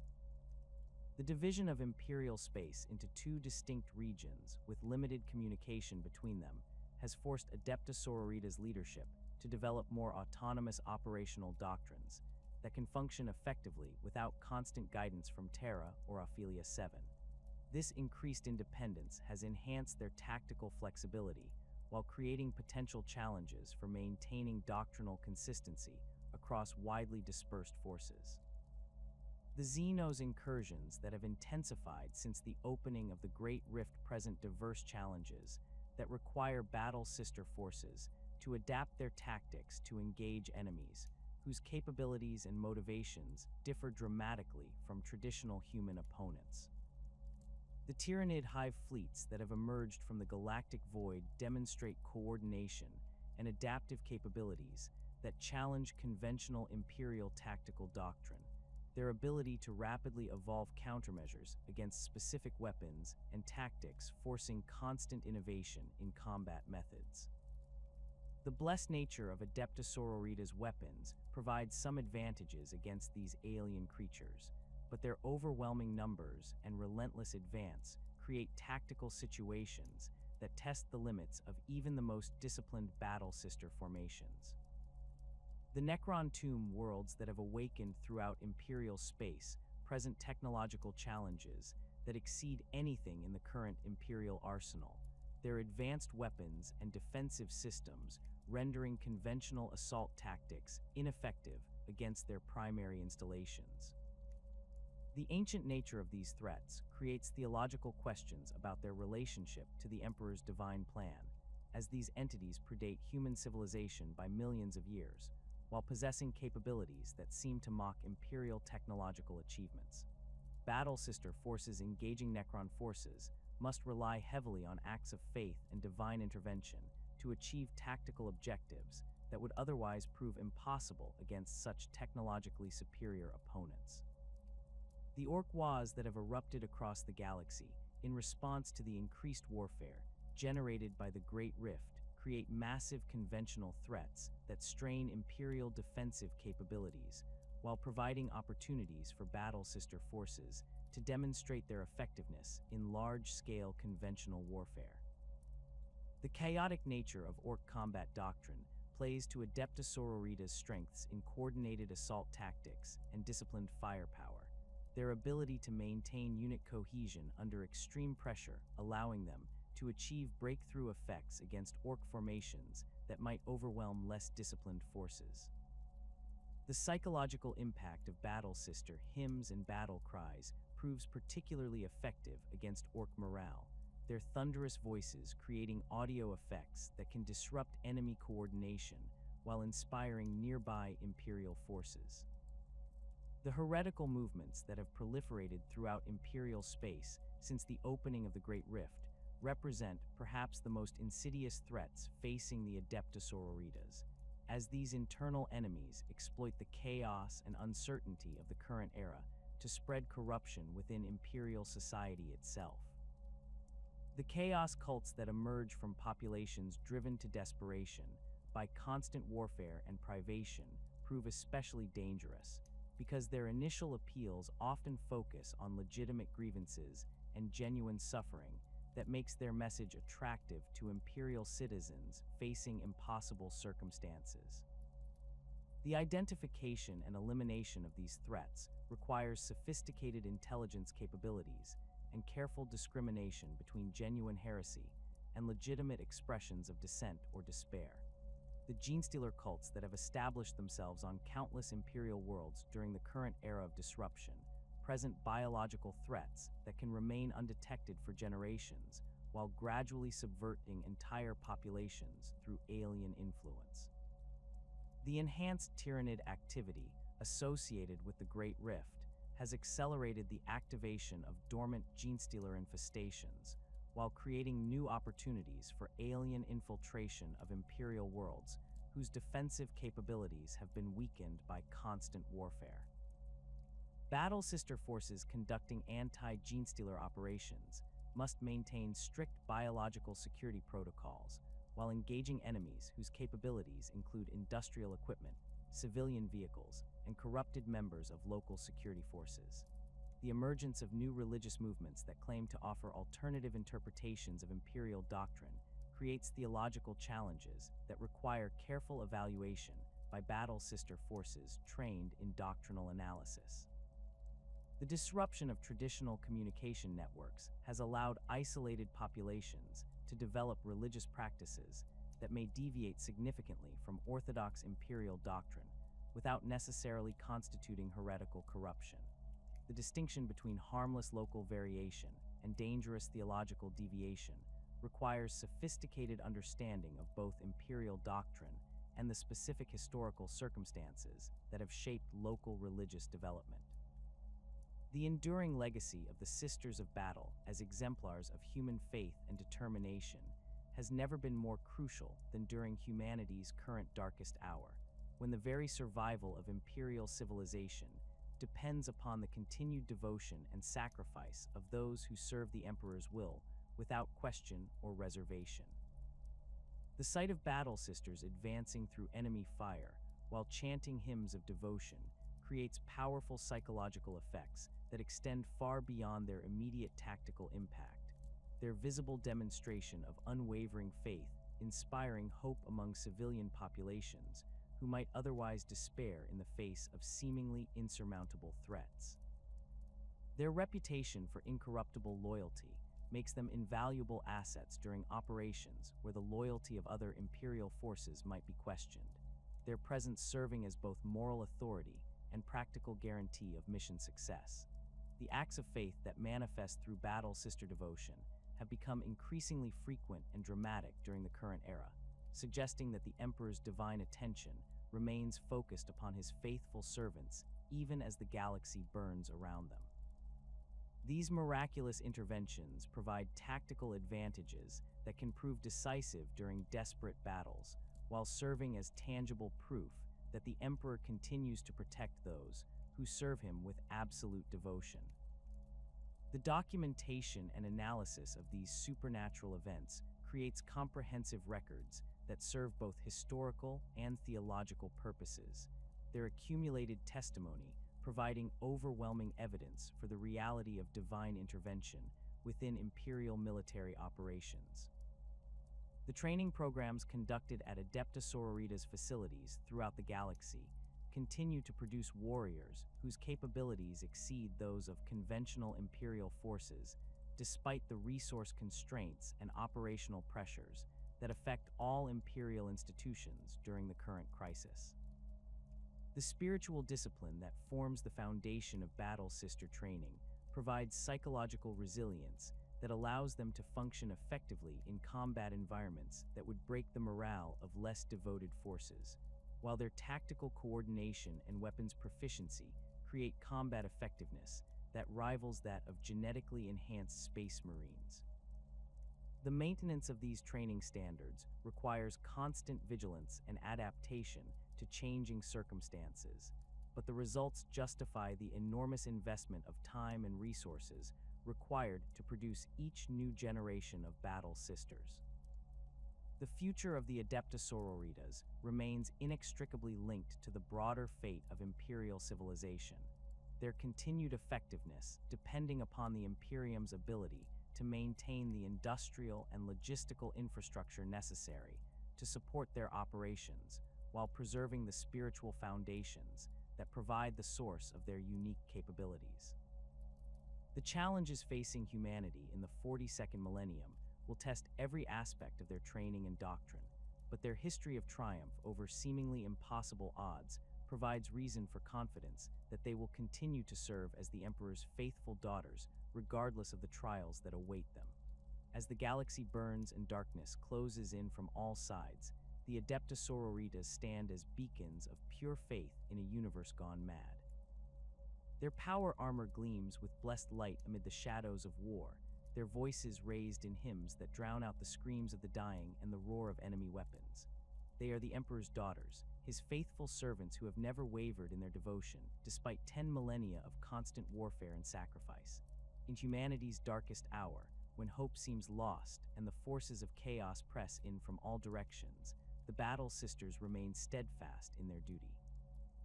They are the living embodiment of imperial faith, the proof that humanity's spirit cannot be broken, and the guarantee that the Emperor's light will continue to shine no matter how deep the darkness grows.